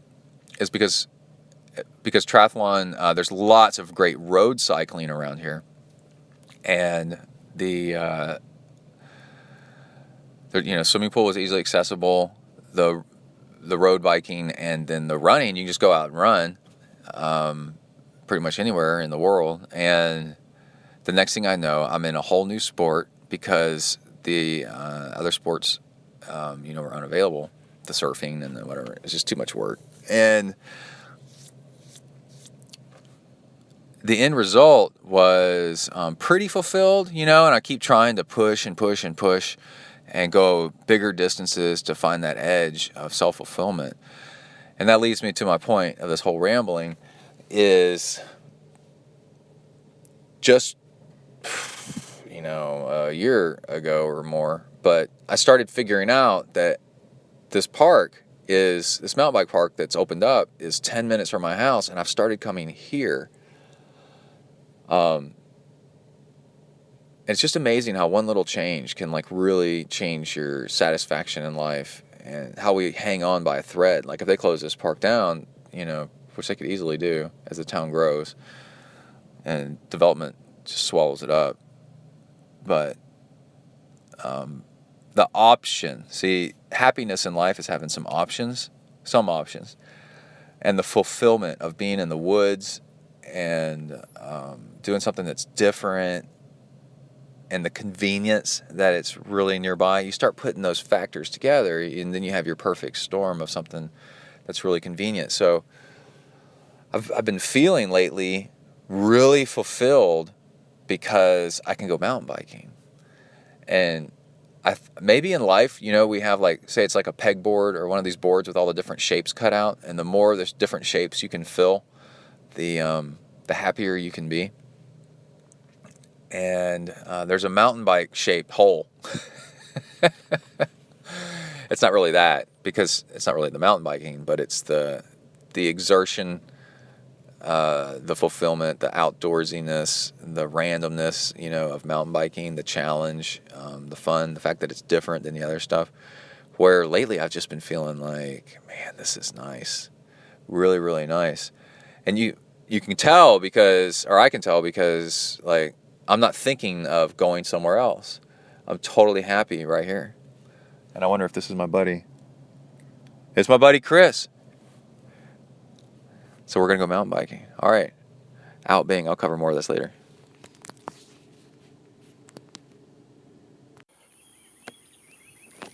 All right, dudes. I just raced my bike to beat a train across a railroad track. I beat it by a better margin than I was worried about. But College Station is named after the train station that used to drop people off at college at Texas A&M, and this is the rail line. So if you went to A&M, you used to get here by train. When I first went here in 91, 92, I picked up my girlfriend from Dallas. She rode the train down on the same rail line. Back in the old days. But I thought I would record the sound of the train coming while I think my rear mountain bike tire needs a little bit of air. So I'm going to test out the pump here for a second. Yeah. Sounds like it works. And then did the train stop? So then while the train comes, we can hear it go by. Oh, I see the train headlight lighting up the railroad track. Yeah, here it comes. So I used to cross the railroad tracks to go surfing, and you could tell the train was coming around the bend. It was a tight bend by the rails zinging. They go zing, zing, zing, zing, zing, zing, zing, zing, zing, and that meant you got about 10 seconds to get off the track, and you're holding a surfboard. Here's the lights.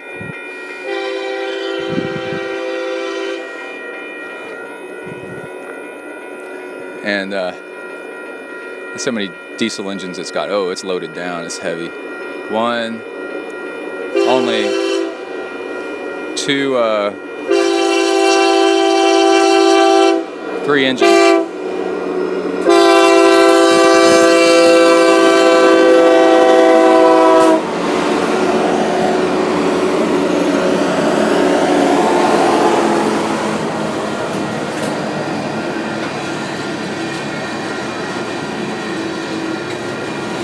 Man, this one's moving slow. All right, I need to put some air in my tires. I'll be back in a minute. This is cool.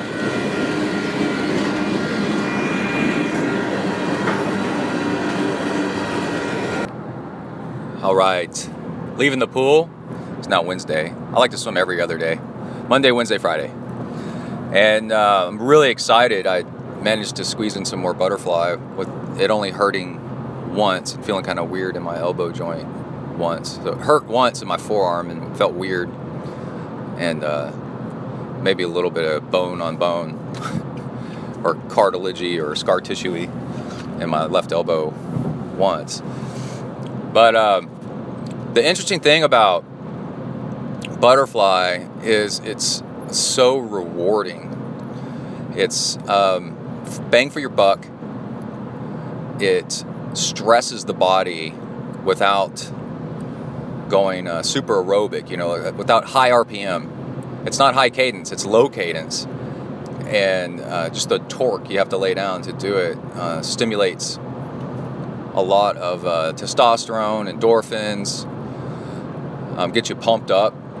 And in just a few minutes, you can really work yourself. And then you swim easy freestyle for a while, and then mix in some fly. And then for at least most of the rest of the day, you feel up. You feel like you've accomplished something, and that's one of the keys to happiness is accomplishment. And to accomplish, you have to challenge yourself. And what I really like is when you figure out how to engineer your workouts so you don't have to think very much, but they are challenging and they're low stress. So when I went to the pool this morning, kind of like the other morning, I was going to do easy, 5 minutes easy, right? So that's low stress. Just get in and swim 5 minutes easy. What's the problem, right? Compared to if I want to do an hour continuous, in my head, I start judging, how am I doing? It's stressful. But if I get in and start swimming easy right from the beginning, I'm like, all right, this is no stress, no judging, no anything, and it's brainless. But it doesn't bother you that it's brainless because you are going to have challenging coming up. And then when you start mixing in butterfly, you don't have to think either. You just have to try to do butterfly and just don't think about it, because just doing butterfly on its own is, and it could be whatever stroke for you is difficult. It doesn't have to be butterfly, but for most of us, it's butterfly. I was about to try to think of an equivalent. I'm like, no, it's pretty much butterfly. Maybe a racing backstroke, competition backstroke, and because there's elementary backstroke too. But the difficulty is built in, so you really don't have to think all that much. And it's the equivalent of, let's say I go out and ride my bike or run, and it's dead flat, right? Well, then I have to start thinking about, okay, I have to run faster. Well, every once in a while, if I want to improve. Well, how often do I do that? Do I run faster for how many minutes? And do I do it over here? Do I do it over there? And what do I need to do? And how fast is fast? And then it's that high RPM, which is stressful on the nervous system. Where instead you could bike or run some hills, or bike big gear. You just put it in a big gear and go. And let's do let's do bike first. If you bike, you put it in a big gear, it creates stress. It creates a torque stress. It's a lower RPM, so you don't have to think fast. You actually think slow, like bert, and you're just plodding along. But you are stressing. You're overstressing your legs, which will end up improving you. It end up strengthening you. But it's dumb. It's just a dumb, as in like a dumb phone versus a smartphone. It's just thoughtless. Because you only have so much thinking power throughout the day, as they say.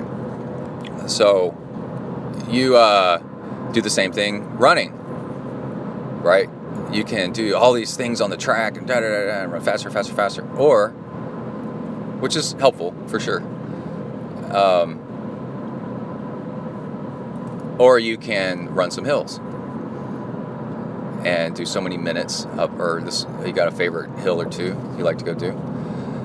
And then you can tell, because the rest of the day and the next day you're kind of sore, but your legs are pumped up and you're like super excited. And what's super cool is on the bike, if you want to do high RPM and you're on the flats, you just throw a switch and you can put it in a smaller gear in the front, small chainring, and you've limited yourself. And to go any faster, you have to pedal like faster, a higher RPM, and then that's brainless. And it's actually really, really helpful. I was listening to some talks by Gordo Byrne. I think I'm going to talk about him more in future episodes, or maybe earlier in this episode. Gordo Byrne, who is the guru god of long distance training, because he's both good at it, was good at it, he quit, was good at it, but also coached at it, and coached from an analytical, scientific point of view. And he said, you do phases in training, you just put it in a big gear. And you got no choice. It's in a big gear, and then that torques your legs and makes you stronger, and you do that for a while till you can tell that that's no longer useful, and then you switch it back to a small gear. And then the small gear switches it to high RPM, high cadence, because you need variety, you need a little bit of both. Because on race day, you are going to be going probably a higher cadence at times, but also you're going to need to put out more power at times, which you get from the bigger gear. So I've noticed that going to the pool the past couple swims, starting off with the 5 minutes easy and then putting on, the other one's the drag chute, right? So swimming, just throw on the drag chute. It implements the hard work. You don't have to think. Actually, I'm a super fan of this now. I think I'm going to start calling it dumb training. It's kind of like a to-do list, right? Don't try to keep everything in your head. Have a way to write things down. It's the GTD, getting things done method, is have something nearby to write down the tasks with you at all times. And then you don't have to think so much. And you can just do the stuff on your list, and it relieves stress. And then you can go through life in kind of a Zen state. What's his name? I can't believe I can't remember his name. I'm a big fan of his. It's because I'm trying to record at the same time. Too much thinking. That's a good example of all this. You've only got so much processor speed. Your brain is actually a lot like a computer. You've got temporary memory, long-term memory, so that's your RAM versus your hard drive. And then you've got a processor, and you can only do so much at once. I hope by talking about it, I would actually remember his name. But anyway, the guy that came up with GTD, David Allen, said that, he came from a background of martial arts and Zen flow. And so when he realized the system of writing things down and then having a habit of going and checking the places where he wrote things down, have like 2 or 3 or 4 inboxes, and then on occasion going and checking your inboxes and kind of sorting and doing the appropriate things, that you achieve the state of Zen flow, and you're able to enjoy what you're doing, and you're able to enjoy the benefits of what you're doing because you're not having to think so hard. You're able to do. And those of us that do training on a bike trainer, or maybe a treadmill, where you can plug in a workout and it just does the workout for you, and you just do it, and then you can watch a movie while it's training you, and then you're not thinking so hard. It's pretty cool. All right, I think we're getting close to wrapping up this show. I got to go to San Diego soon. I got to start making a list of things to pack. What should I bring? What should I bring? After not running at Scout Camp for 6 days, I think it was, although it was a lot of hiking, that definitely improved my feet. I'm debating about not running while in San Diego, maybe biking some. And that reminds me, I need to check the hotel. Reminder, note to self, check the hotel to see if it's got a treadmill. I hate running on hotel treadmills because there's not enough airflow and I just start burning up. All right, that's it. Bang.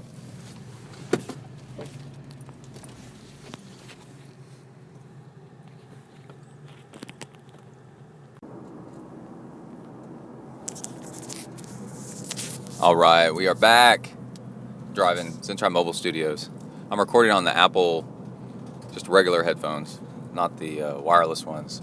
The Apple AirPods or whatever is not what I'm recording on. But I wanted to give an update. Long-term usage on the Apple AirPods. I guess I've had them for a couple of months, maybe 3 months. I can't remember when I started wearing those things.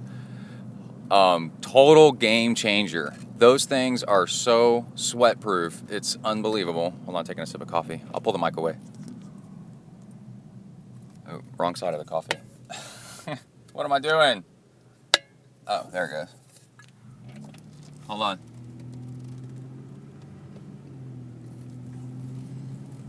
Don't want to subject y'all to slurping sounds. Got a little MCT oil in my coffee, just a little bit. Turns on the ketones. And let's see, the only downside of the AirPods is, well, I guess they don't have volume controls on them and forward controls on them. But you just grab your phone, kind of like an old style Walkman, and just do it like that, which kind of like is retro, which is kind of cool. It's not that big of a deal. But the sweat proofness is so awesome. No worries, no problems. They just work. And then I got these aftermarket for $10. These little silicone ear covers, these jackets that go over the buds themselves, and then that makes them a little bit grippy, and then they stay in your ears. And it's super, super cool, man. I use them all the time. The Bluetooth connection is fantastic. So I'm running, and I hardly ever get dropouts running with them. You know, a lot of people, when you're running outdoors with Bluetooth headphones, the connectivity's quality is pretty bad. And then I saw, so anyway, I highly recommend them. Highly recommend them. The only thing is, if you go on more than a 3-hour bike ride, you might, run out of battery. But then you could just listen to one anyway when you're on a bike ride, keep the other one in the little charger, and then pop the other one in when the first one goes out. And then you got 6 hours, and while you're listening to the other one's in the charger, pop that one back in. Then you got 9 hours, and then you go back in reverse. And so actually, I'm starting to think now. I just realized self, not a bad option for ultra trail running. If you just if you can stand just listening to one side at a time while trail running instead of both. Or I guess you can get 2 pair. I don't know. But anyway, really digging them. And Apple is coming out with a new iPhone, the iPhone 8, and it looks like they're going to go after the 6, I guess, and the 7, the last 2 editions of phones that are too big for a normal human to use. You know, it look like you got an iPad stuck to the side of your head when you talk on the thing. They're going back to, they're going to release 3 models, and one of the models is back to the size of the smaller one, which I love, because when I bike and run, I don't want a giant phone. I saw a girl running the other day, and she took out a suitcase while she was running, a briefcase, and was all folding it weird and doing stuff and trying to strap it to her arm. And then I go, oh no, that's a phone. We look stupid when we wear these giant phones on our bodies. We don't need it. You just need a little phone. And see, that's really cool. All right, so the last little bit I was talking about how to make your workouts dumb, the getting things done method, GTD method, so you don't have to think too much. And I applied it on the bike last night, so I thought I would tell you how. One trick is to get in your training is to promise yourself to not watch TV unless, or your favorite program, unless you're on the treadmill or on the bike trainer. And so last night, all day, I I stayed away from the Tour de France news so that when I watched it last night, it would be new and be exciting. So I got on the trainer and was biking along. And to avoid, even though the TV is entertaining, to avoid just going at a constant speed and wearing myself out, to mix in some variability in the workout, what I did was every 5 minutes do a minute in a big gear, so lower RPM, like and harder, so like like 68 to 72 RPM. That'd be around 70 RPM. Coffee sip. Hold on. Driving to W to the RK. Got to get my caffeine on.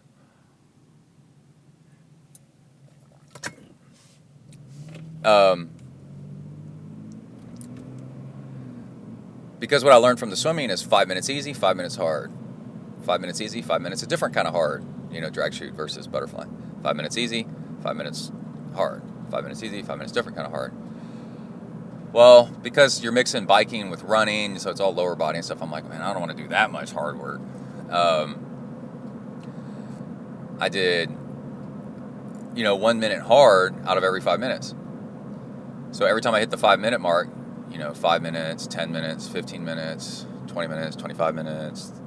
The next minute I would do in a big gear. I'd put in the big chain ring and put in a big gear.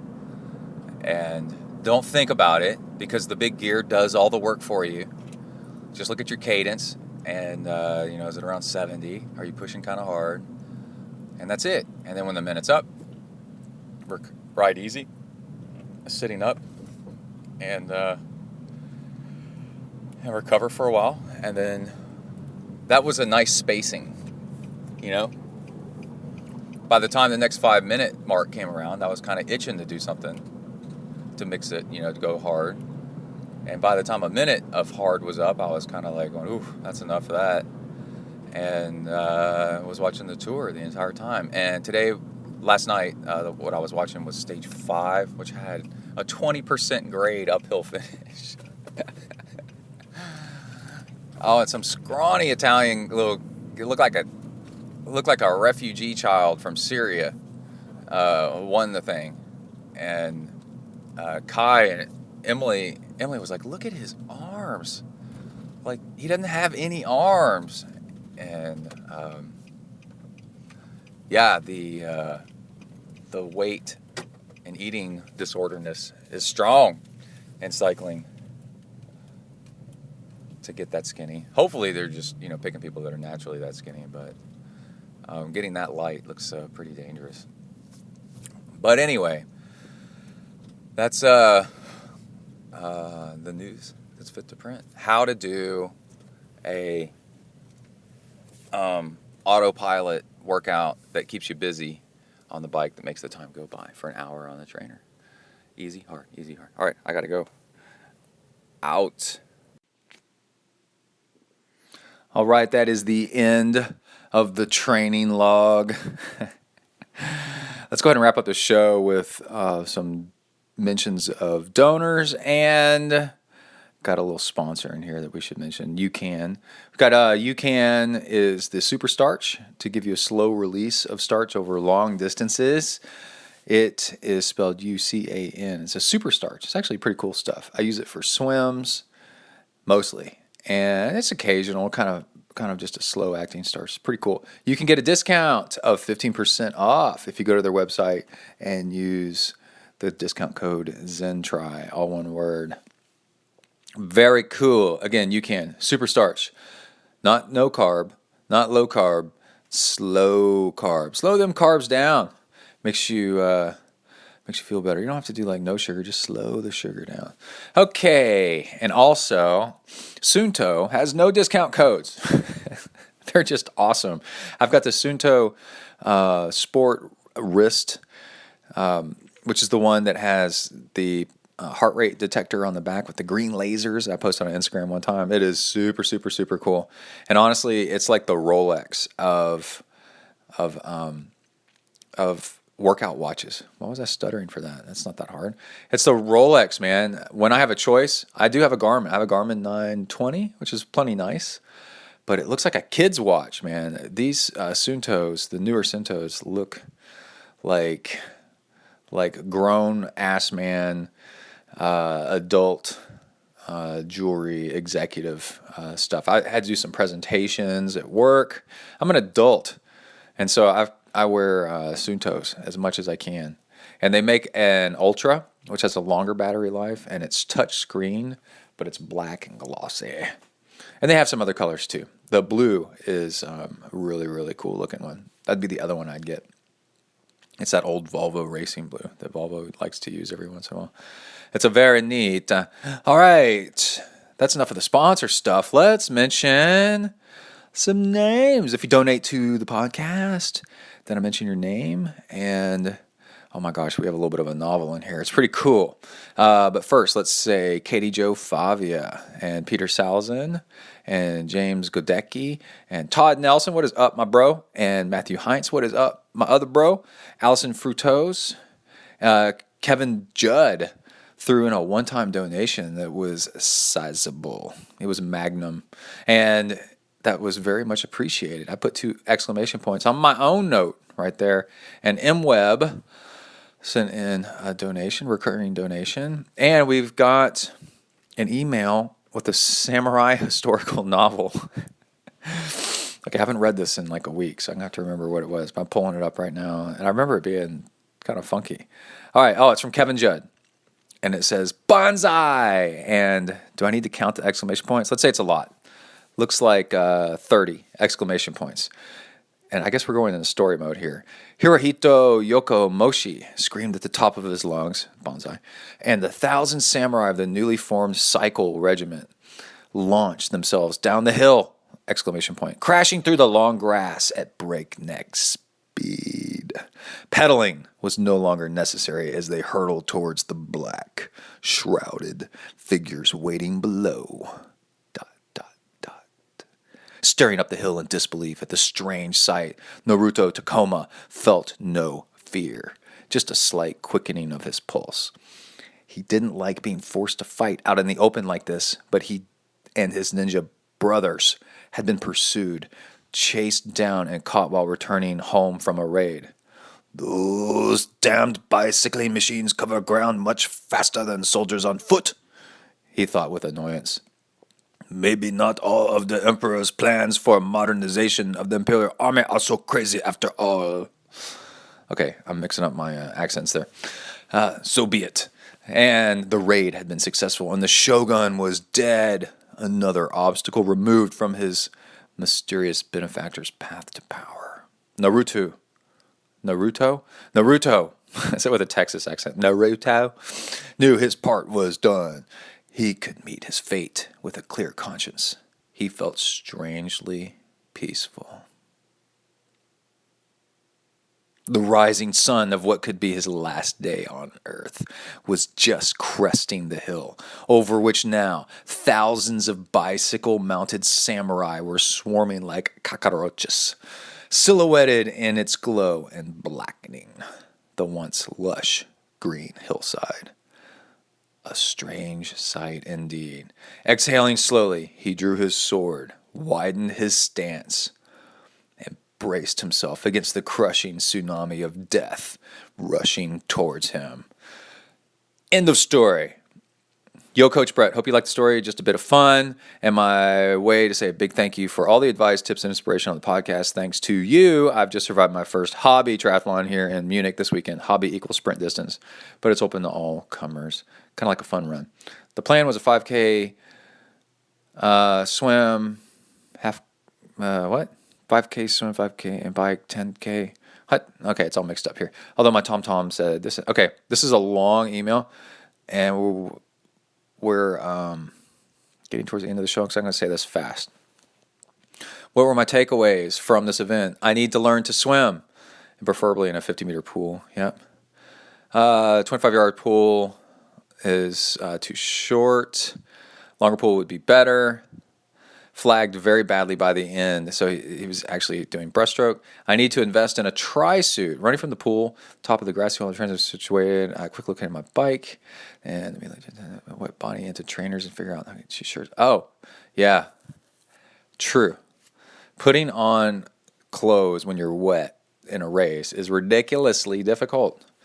So I swim in my tri-top, and then I don't have to put it on. If it's a short swim, then it doesn't really matter. If it's a long swim, a lot of times it's a wetsuit swim, so it doesn't really matter either.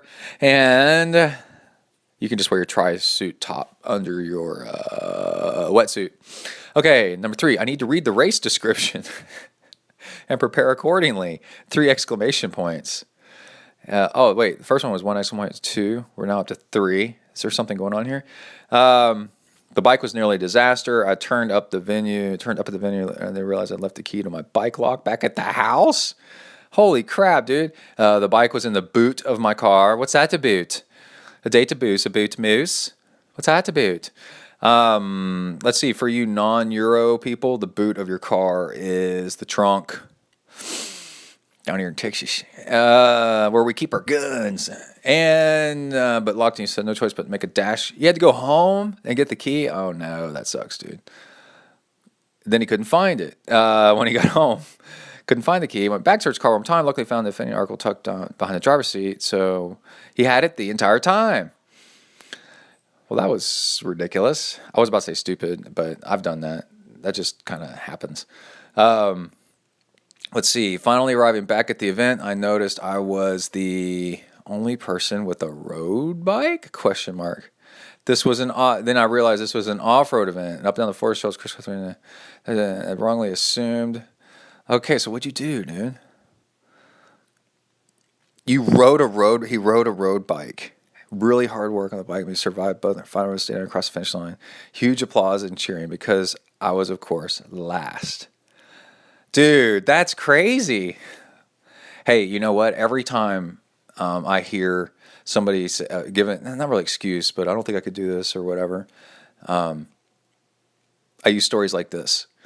Oh, I don't have a mountain bike. I say, well, guy did an off-road triathlon on a road bike, and he finished, so there's your excuse. Shot it in the head. And just yesterday, a friend said he didn't think he could bike because his bike didn't have brakes. And I said, well, one, where we're going is flat, so use your bottoms of your feet as brakes. It was safe. Don't worry about it. I know what I'm talking about. And then I said, there was a guy that biked all the way from Sweden to the foot of Mount Everest and then climbed Mount Everest and then back down Mount Everest without any oxygen and then biked all the way back from Nepal to Sweden. So if he can do that, then you can ride your bike around the neighborhood, I think. Right? Okay, let's see. All that said, the leafy trails were beautiful and the great day out. Very friendly people, good organization, a spirit of camaraderie. Very cool. Like-minded souls. I love hearing that. First place, last place, didn't matter. Everyone had done their best and had a good time. And just for the record, no, I was not last on the run. That's good, dude. Thank you so much, Brett. Listening to you gave me courage to get up off the couch and have a try. All the best. Keep up the good work. W to the ERK, Kev, Slow Joe, Judd. Hey, that's a really nice email, dude. I'm going to save that one. All right. That's what we can do for you on this podcast. Spiros Fetsis sent in a donation. By the way, you can donate on the left side of the page. I mentioned it earlier, zentriathlon.com. Do it. Okay, Tyler Moyer, Dwayne Morin, Joseph Deber, Joseph Rogalski, Houston Marsh, Matthew Frois, Michael Redagna, Brett, coolest first name in triathlon, Hoyer, Justice Phillips, that's the other coolest first name in triathlon, Daniel Clemens, Karen Jackson, got a new guy, William Smith. So Will Smith is now into triathlons and listening to this podcast. And Jonathan Woodman. Okay, that's it for this episode. Going to catch up with you guys. Next episode, my feet are healing up. I'm getting super optimistic. I can feel my mood lifting. I've been running a bunch more. Had pain one day and then realized it was a certain pair of shoes, which is nice because all I got to do is just not wear those shoes. And this weekend, I'm doing a race with Kai where he's 12. And so a kid and an adult pair up. And whoever's got the fastest time wins. I don't know what we win. I haven't done this race before, but that's part of it. So hopefully we'll do really well with that. It's one way to race with your kid. And I got to run to a scout meeting. I'm an assistant scoutmaster and stuff. And let's see, I think that's it. All right. So that is it for this episode. Lots more. We'll probably have that race, some audio from that race. Got interviews being lined up. I've got stuff about Challenge Aruba. Looks like it might be talking about it more on the show. I don't know if I can go or not.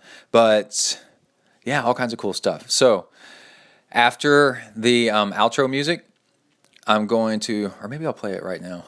I don't know.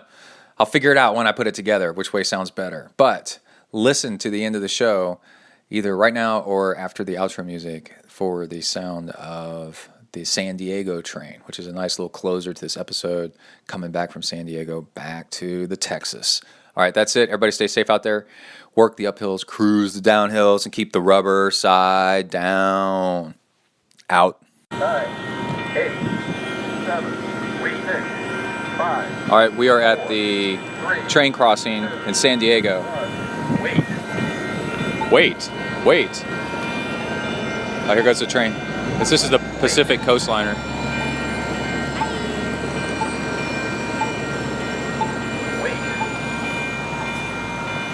All right. Hey, how would you like to become an endurance monster? Get coached for your next big endurance event by yours truly, Coach Brett from ZenTri. For only $199 a month, I build you a completely custom triathlon training plan using the industry's gold standard training platform. With Training Peaks, you can easily go online, see what your workouts are, then upload your results seamlessly that very same day. Then I build your next training block based on how you've been doing. I review every single workout and provide comments on what I'm seeing that you've done great and where we need to improve. If you want to get faster, better, stronger, and be able to go longer, don't do it alone. Reach out to me and we can work together with my depth of experience and get you to the finish line as fast as possible. Send me an email, texafornia@gmail.com. That's TEXAFORNIA, texafornia@gmail.com, and put coaching in the subject line. See you at the start line.